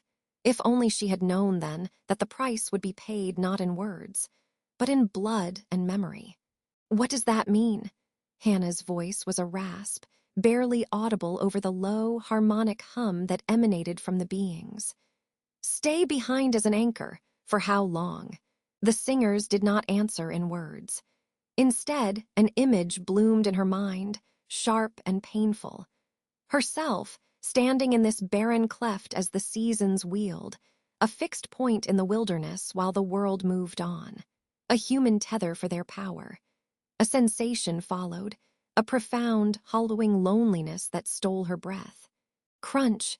The sound of shifting gravel came from beside her. Joshua, no, the young wolf with Joshua's terrified eyes, pressed his warm, furry flank against her leg. A low, protective whine vibrated in his throat. He understood the threat, even if he couldn't grasp the terms. He is a signal, the chorus of voices whispered, attention shifting to the wolf pup. His first change here at our threshold. It simplifies the path. Your plea is heard. The balance is offended, but power requires a conduit. A bargain requires a bond. Hannah's mind raced, a frantic calculation. Timothy was out of time. Isaac was at the tannery now. There was no space for negotiation. The thought of Joshua being dragged back to that compound, of Timothy being broken, it was unthinkable. She had come this far. Do it, she said, the words leaving her lips before she could truly weigh their finality. Help him, save Timothy. Whatever the price, I'll pay it. What happened next changed everything. The humming intensified, becoming a physical pressure in her ears and chest. The shimmering forms coalesced, not into people, but into 3 pillars of swirling, opalescent light. They moved, circling Hannah and the wolf that was Joshua. The air grew thick, charged like before a lightning strike. The anchor is willing, the voices intoned, a finality in the sound. The path is opened, the debt is etched. One of the light pillars extended a tendril that was not quite light, not quite mist. It touched Hannah's forehead. Cold, not the cold of ice, but the cold of deep space, of forgotten places. It seeped into her skull, behind her eyes. A flash, a memory not her own. Towering trees older than nations, rivers carving stone, the silent fall of snow on untouched peaks, the weight of epics. Then a sharp, pinpoint focus, a location, not the tannery, somewhere else. A place of rusted metal and rotten wood, a secondary site Isaac used 5 miles from the tannery, where he would take Timothy after the trade failed. A perfect, brutal ambush point. The knowledge implanted itself, a cold, hard certainty. The tendril withdrew. The cold remained, a permanent lodger behind her eyes. The second pillar approached Joshua. He cowered but didn't flee. The light enveloped him. Hannah heard a yelp, saw his form blur and contort. When the light pulled back, a naked, shivering boy knelt on the stone, human again. His eyes were wide but clear. He scrambled up, clutching himself against the chill. "Hannah," he whispered, his voice raw. "It's okay," she said, the new cold inside her making her voice strangely calm. "It's going to be okay." The third pillar did not approach them. It simply unfolded. The space before it rippled like a heat haze, and through the ripple, Hannah saw not the mountain, but the deep, dark woods at night. A specific patch of forest she recognized, the woods bordering the old tannery's eastern approach. A door, she realized. The singers weren't just offering information. They were offering passage. "The anchor holds the way," the voices said, now sounding distant, as if speaking from the far end of a long tunnel. The pillar of light that had touched her began to dim, its substance flowing downward, seeping into the rock of the cleft at her feet. The stone where she stood grew warm, then began to glow with a soft, steady silver light. It traveled up her legs, a gentle, inescapable bind.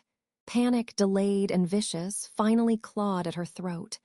"Wait, now, I have to go with him." The bargain is struck. You are the anchor. Your presence here powers the path. His feet will walk it. Your will guides it. You see the destination. Hold it in your mind, for him. The glow reached her waist, a ring of cool, living stone. It wasn't painful, but it was absolute. She was rooted. "Joshua," she said, forcing every ounce of command she had into her voice. He stared at her, at the stone binding her, his face a mask of horror. "Listen to me. Look through that door. Do you see the woods?" Tearfully, he nodded. "You have to go, right now, run through.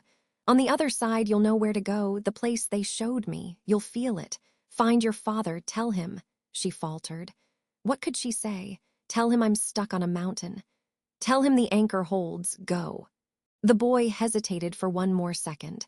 Then, with a sob that tore at her frozen heart, he turned and sprinted for the rippling air. He passed through it. The ripple vanished. The door was gone. Joshua was gone. Hannah was alone. The glow had reached her chest. The singers' forms were dissipating, their light fading back into the ambient murmur of the mountain. The transaction was complete. She was the down payment. Oh God, she thought, the full reality crashing down. The cold behind her eyes throbbed. She could still see it, the secondary site.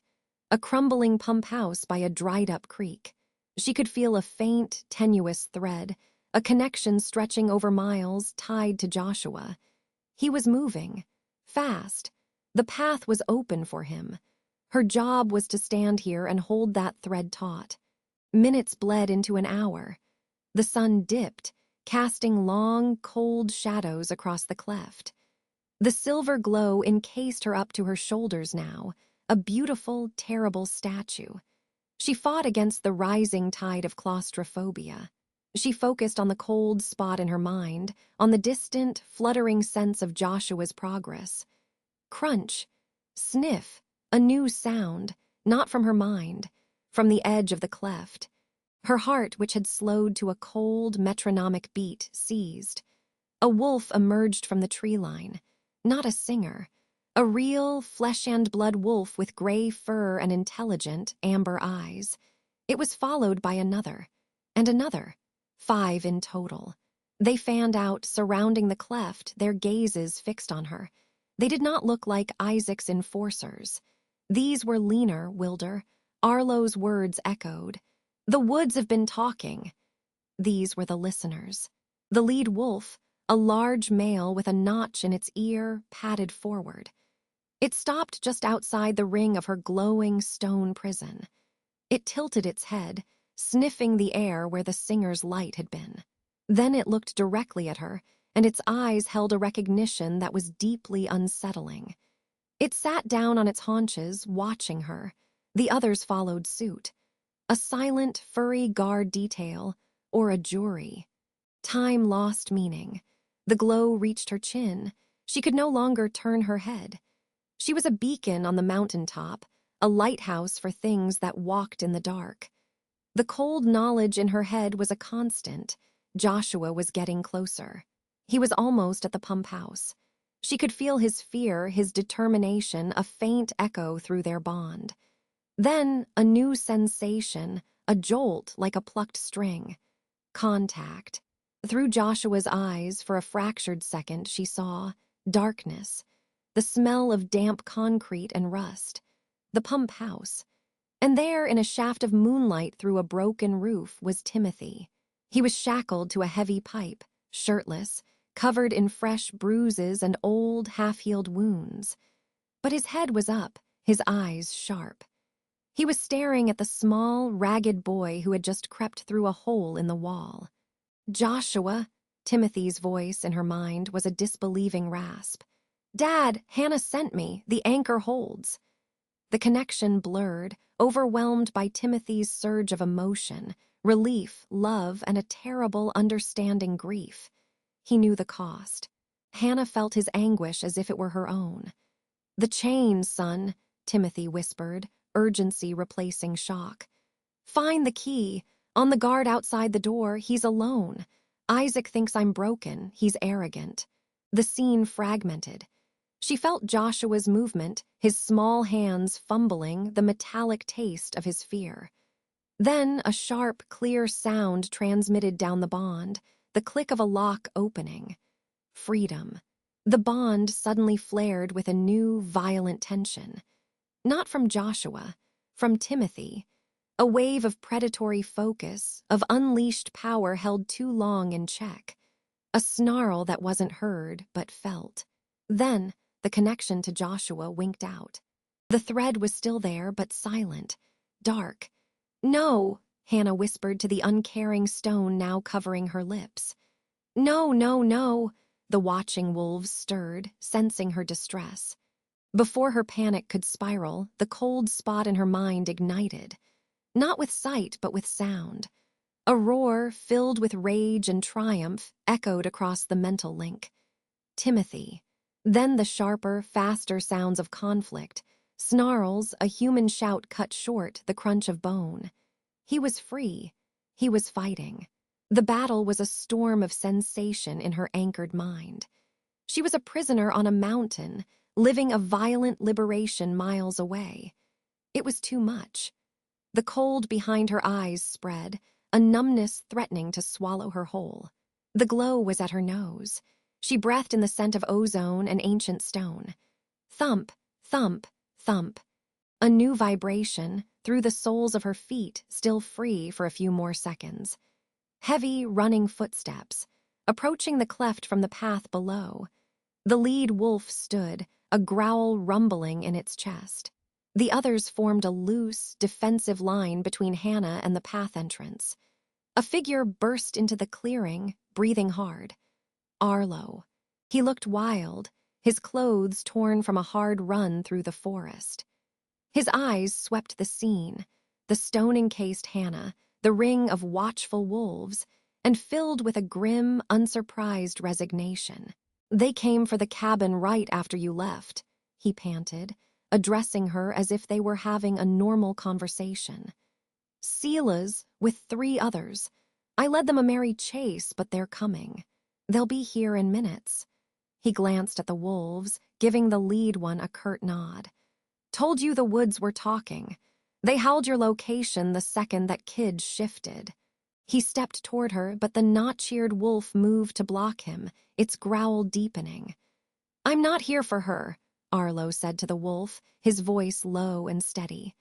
I'm here for the debt. She can't pay it if she's a statue or Isaac's prisoner. He looked back at Hannah, his gaze piercing. The singers, they gave you a way out, didn't they? A back door in the fine print. There always is, think. The stone was at her eyelashes. She could barely see him. The cold in her mind was the only thing left. The knowledge, the bargain, leave a promise in the stone. It wasn't about staying forever. It was about the promise. The debt was etched. She had promised to be the anchor. But an anchor can be moved, not by her. The stone held her fast. But the debt was to the singers. What did they want? Balance. The word resonated with the cold spot. Isaac's tyranny offended the balance. Her anchor hold had powered Joshua's path.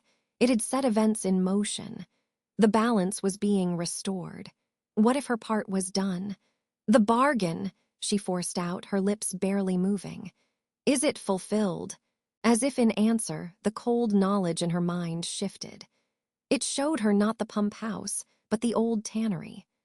Alpha Isaac, a powerful, broad-shouldered man with a beard of silver and black, stood in the moonlit yard, his face a thundercloud of rage. A scout was on his knees before him, reporting. The scout's message was clear. Timothy was free. The ambush had been reversed. The prey was now the hunter. Isaac's roar of fury was a silent scream in Hannah's soul. The balance had shifted. The stone encasing her cracked.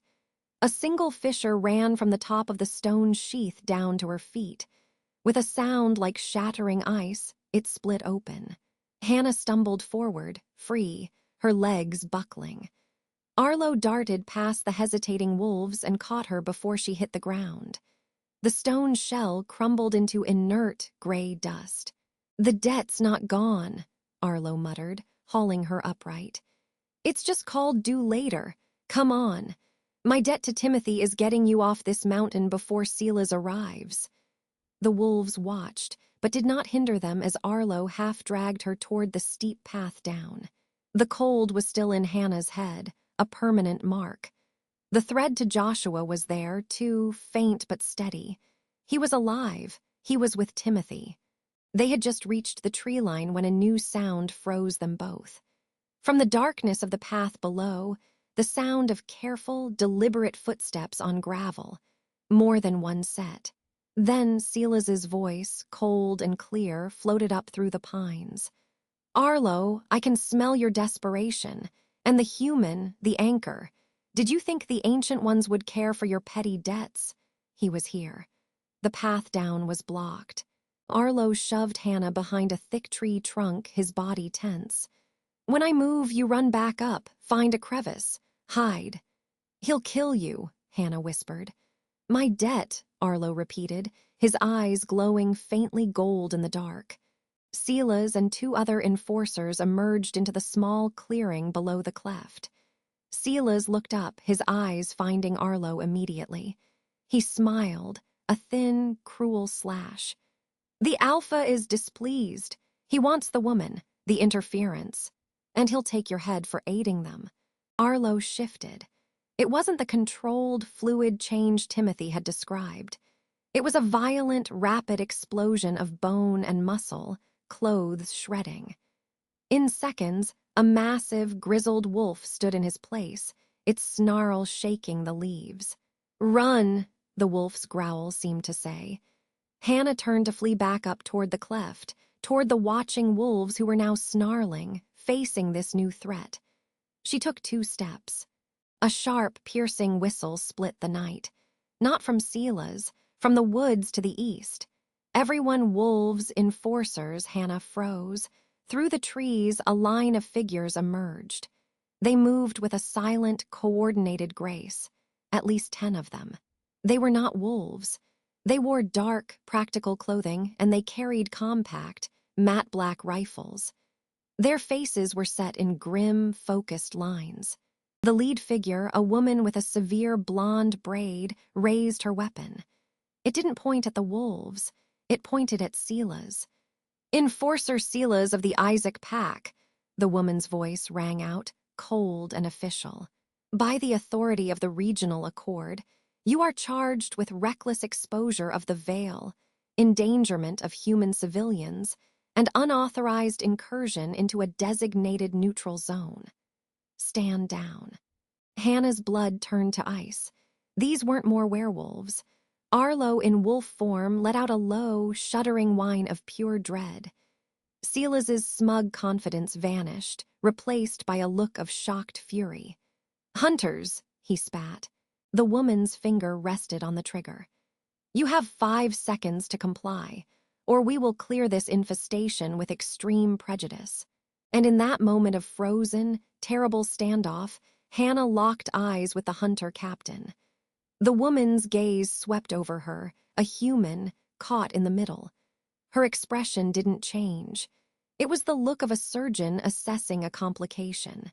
The balance had shifted again, and the price for their salvation had just skyrocketed. The muzzle of the hunter's rifle didn't waver. In the ringing silence after the captain's pronouncement, Hannah heard only the wind and the frantic drum of her own heart. Exposed the veil. Lethal force. The words carved a new, deeper layer of terror over the old one. Escaping wolves only to be executed by humans. "You have no jurisdiction here," Silas snarled, but his voice lacked its usual iron. His enforcers were frozen, outnumbered and outgunned by the tactical squad that had materialized from the trees. "The Accord grants us jurisdiction wherever the veil is threatened," the hunter captain stated, his voice devoid of inflection. "A human civilian has been witness to, and is now entangled in, an open pack conflict. That is a breach. You will be detained. She will be processed." Processed? The word was a cold stone in Hannah's gut. Arlo beside her was a statue of tension. "The human is under my protection," he growled, the words rough. "Noted," the captain said, utterly dismissive. "And irrelevant. Squad, advance, and..." What happened next changed everything. A sound cut through the tension, not a growl, but a raw, ragged shout of pure fury from the tree line below them. "H-A-N-N-A-H! Timothy." He erupted from the shadows, not in wolf form, but in a human sprint that was all predator. He was battered, bloodied, and his eyes burned with a ferocity that made the hunter's disciplined formation seem suddenly fragile. Clinging to his back, small arms locked around his neck, was Joshua. The sight of them together alive sent a shockwave through Hannah. The anchoring, the guidance, it had worked. "Papa!" Joshua's cry was a whip crack in the stillness. The tableau shattered.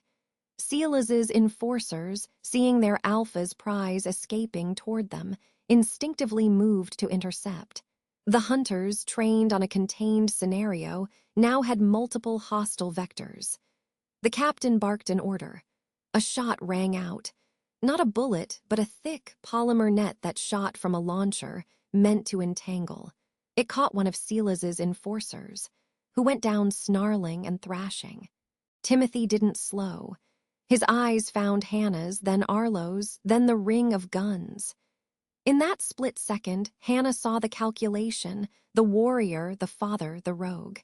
He skidded to a halt, putting himself between the hunters and Joshua, who slid to the ground. "Stand down," Timothy roared, the command echoing with a depth of power Hannah had never heard from him. It wasn't just loud, it vibrated in the teeth. "The human is mine. The pup is mine. This is a pack matter." The hunter captain actually laughed, a short, dry sound. "It was a pack matter. Now it's an accord violation. You've brought your war into the open. You've contaminated a civilian." His helmet tilted toward Hannah. "She's seen too much." "She's seen everything," Silas spat, seizing the moment of distraction. "And she's the reason he's free. She's not some bystander. She's a weapon he's turned against his own alpha." The accusation hung in the air. All eyes turned to Hannah, the human in a diner apron, smeared with dirt and river silt, standing between a rogue, a recluse, and a squad of supernatural police. If only she had known then that the truth was the only shield she had left. Her voice, when it came, was quieter than the others, but it cut. "I'm not a weapon, I'm a person. I run a diner. I fed a hungry kid." She looked at the hunter captain, forcing her chin up. He was just a scared little boy who needed a sandwich. Then they came. She pointed at Sela's. With their claws and their threats and their pack law, they made it my business, so I chose a side. I chose the side that protects the child. What's your accord say about that? The captain was silent for a beat. It says human safety and ignorance are paramount. Your choice endangers both. And your guns pointed at me feels safe, does it? She shot back, a spark of her old defiance flaring. The fear was still there, a cold river in her veins, but beneath it was the solid stone of the anchor she had been. She had held a mountain's magic. She could hold this man's gaze. Timothy was staring at her with that same awe, a fierce pride breaking through the rage. Joshua edged closer to his father, his small hand finding Timothy's, but his eyes were on Hannah. "Enough debate," the captain said. "You will all be disarmed and transported. The wolves to the regional hold for adjudication. The human for debriefing and memory alteration." Memory alteration. The term was a clinical horror. They would take Joshua's face from her mind. They would take the terror and the wonder and the feel of stone rising up her legs. They would make her forget the boy she saved. "No," Hannah said simply. "It's not a request." A low, mutual growl rippled from Timothy and Arlo. Sela's looked between the hunters and Timothy, a trapped animal calculating its last move. The standoff was a powder keg, and Hannah was the spark in the middle. The tension peaked with the sound of a dozen rifles being shouldered in unison. The hunters moved with chilling synchronicity. Then, the mountains spoke. It wasn't a song this time. It was a sigh, a vast, weary exhalation of wind that swept through the cleft, carrying the scent of ozone and deep, cold earth. The air pressure dropped. Every wolf, including the hardened hunters, flinched. The listeners, the wild wolves on the ridges, threw back their heads in silent howls. From the very rock where Hannah had been anchored, a shimmer coalesced. Not the full, terrifying forms of the singers, but a whisper of their presence, a ripple of light, a suggestion of many eyes watching. The hunter captain went rigid. "Report," he whispered into his comms. A staticky voice replied, audible in the hush. "Sir, we're reading seismic anomalies and energy signatures from the cliff face that don't match any known wolf lore. The whole mountain is awake." The singers had been paid. Their bargain was done. But they were watching their investment. Sela's saw his chance. In the moment of supernatural distraction, he moved. But not toward Timothy or Hannah. He lunged for the only vulnerable, high-value target he could see to salvage his failure. He lunged for Joshua. A snarl tore from Timothy that was more sound than animal. He shoved Joshua behind him, meeting Sela's charge head-on. They collided with a sickening thud of flesh, a tangle of limbs and fury rolling across the gravel. "Hold your fire!" the hunter captain yelled, his squad's rifles tracking the brawling wolves. Shooting now risked a ricochet, a missed shot, an escalation they couldn't control. Hannah didn't think. She ran not away but toward the fray. Arlo cursed and grabbed for her, but she slipped past. Joshua was crying out, scrambling back from the whirlwind of violence that was his father and his hunter. Sela's was bigger, fresher. Timothy was wounded, exhausted from captivity and his desperate run. Sela's gained the upper hand, pinning Timothy, his hand shifting, claws extending for a final, rending strike. "The pup comes with me, traitor," Sela's hissed. Hannah skidded to a halt beside Joshua, putting her body in front of him again, but she had no weapon, no plan, only a name. "Isaac," she screamed, the name ripping from her throat, raw and desperate. Your alpha wants him alive. You killed Timothy, and Joshua will throw himself off this cliff before he goes with you. What will you bring Isaac then? A dead heir and a corpse. Silas hesitated. A fraction of a second. It was all Timothy needed. With a surge of desperate strength, he bucked, twisting and sinking his own teeth into Silas's forearm. Bone crunched. Silas roared in pain, his grip faltering. Timothy scrambled free, panting, blood flowing from a dozen new wounds. But the hunters were moving again, surrounding the two combatants. The net launcher whined, recharging. "This ends now," the captain stated. "On the ground, all of you." The hopelessness of it crashed down. They were surrounded by wolves and men with guns, on a mountain watched by ancient things. There was no path. Then Arlo spoke, his voice a gravelly rumble meant for Timothy alone, but Hannah heard it. "The debt, it's clear, my part is done." Timothy, still facing Silas and the hunters, gave a minute blood-streaked nod. "It's clear." Arlo turned his strange, calm eyes to Hannah. "Your debt to me, human, I'll claim it now." Her heart stuttered. "What?" "You want the pup safe, you want a path." He pointed a thick finger not at the hunters, but at the shimmering, watchful rock face, at the lingering presence of the singers. "Ask them for one more door, a small one, right here." They said the bargain was done. "They're still here," Arlo said, as if it were obvious. "The balance is still shifting. Ask, it's the only coin you have left." It was madness, but the alternative was a net, a cell, a memory wipe. Joshua's hand found hers, his small fingers icy.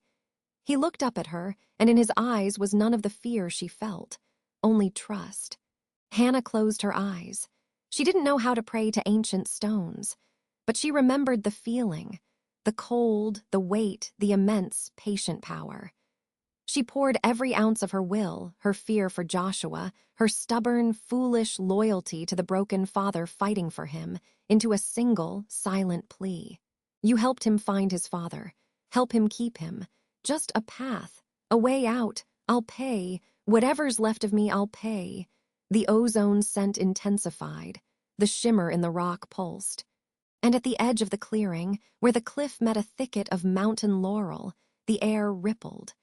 It wasn't a grand portal like before. It was a distortion, a tear in reality no bigger than a doorframe, showing not another place, but a dense, dark, unfamiliar stretch of woods on the other side. A back door off the mountain. The hunters stared, their discipline cracking into outright shock. "What in God's name?" "Now, Timothy," Arlo bellowed. Timothy didn't need telling. In one fluid motion, he turned his back on Silas, on the guns, on everything. He sprinted to Hannah and Joshua, sweeping the boy into his arms. His eyes met Hannah's. "With me," he commanded, but it was a plea. They ran for the rippling air. Shouts erupted behind them. "Stop them! Do not let them breach that anomaly." A net shot past Hannah's head, tangling in the laurel. A hunter lunged, but Silas, enraged and bleeding, got in his way, a final, chaotic obstacle. Timothy hit the distortion first with Joshua, and they vanished. Hannah, a step behind, felt a sudden, violent tug on the back of her apron. A hand.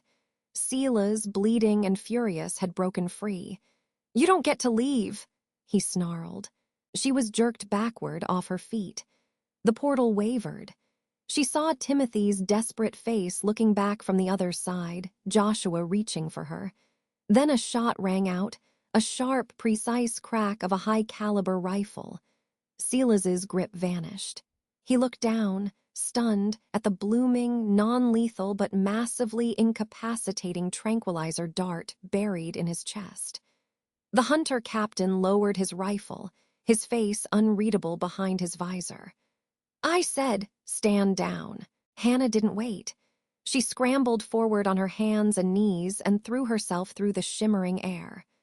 The world twisted, sound muffled, pressure popping in her ears. Then she was tumbling onto soft, rotten leaves in deep, silent woods. The light was different, duskier. the air warmer and thick with the smell of pine and decay. The cleft, the hunters, the mountain, were gone. She lay there, gasping. Footsteps crunched toward her. Timothy stood over her, Joshua still in his arms. They were safe. They were away, but they were also lost. For a long moment, they just breathed in the quiet of the unknown forest. The adrenaline bled away, leaving Hannah trembling and hollow. She sat up slowly. Timothy set Joshua down. The boy immediately ran to Hannah, wrapping his arms around her neck. She held him, feeling the solid, alive weight of him. "You asked," Timothy said, his voice rough with exhaustion and wonder. "You actually asked them. Arlo told me to," she whispered into Joshua's hair. "He called in my debt." Timothy nodded, looking around at the unfamiliar trees. "Then we owe him more than ever, but he bought us this." He walked to her, moving stiffly, and knelt. His battered, bloody hand came up, not to grab, but to hover near her cheek. "You are the most terrifyingly brave creature I have ever known, Hannah, human or otherwise." The way he said her name made something crack open inside her. "What now?" she asked, the question small in the vast woods. "Now," he said, a ghost of his old, grim determination returning to his eyes. "We walk. We find a road. We get far, far away from Isaac's territory and hunter patrols." He looked at his son, then back at her. "Together!" It wasn't a command this time. It was an offer. Hannah thought of her diner, her old, quiet life of coffee and grill smoke. It felt like a story about someone else. She looked at Joshua's face, smudged with dirt and tears, finally safe in his father's shadow. She felt the echo of stone in her bones, the memory of a bond forged in impossible choices. She took Timothy's offered hand and let him pull her to her feet. "Together," she agreed. They walked into the deepening twilight, 3 shadows under the trees. Behind them, on a distant mountain, the sigh of the singers faded into the rock, their balance slowly settling. The hunters would file their report, and the file would be sealed, marked with anomalies and unresolved civilian complications. Silas would wake in a cell, his failure complete. And ahead, on a lonely highway 2 days later, a trucker with a kind face would stop for 3 hitchhikers. A grim, wounded man, a quiet boy, and a woman with eyes that had seen too much. He'd drop them at a crossroads near the Canadian border, never knowing he'd carried a tiny, fledgling pack to its first, fragile taste of freedom. In the booth of a roadside cafe just over that border, Hannah would sit with Joshua beside her, watching Timothy talk in low tones on a payphone. He'd hang up and slide into the booth, placing a plate of pie in front of Joshua. "We have a place," Timothy would say, his voice low. "A friend of a friend, a ranch, they need a cook." Hannah would look out the window at the vast, unfamiliar sky, then at the boy happily devouring his pie, then at the man whose life was now irrevocably tangled with hers. She'd feel no stone, only the warm weight of a hand finding hers under the table. "I can cook," she'd say, and for the first time in a long time, in the quiet hum of a new beginning, she'd almost believe it was going to be okay.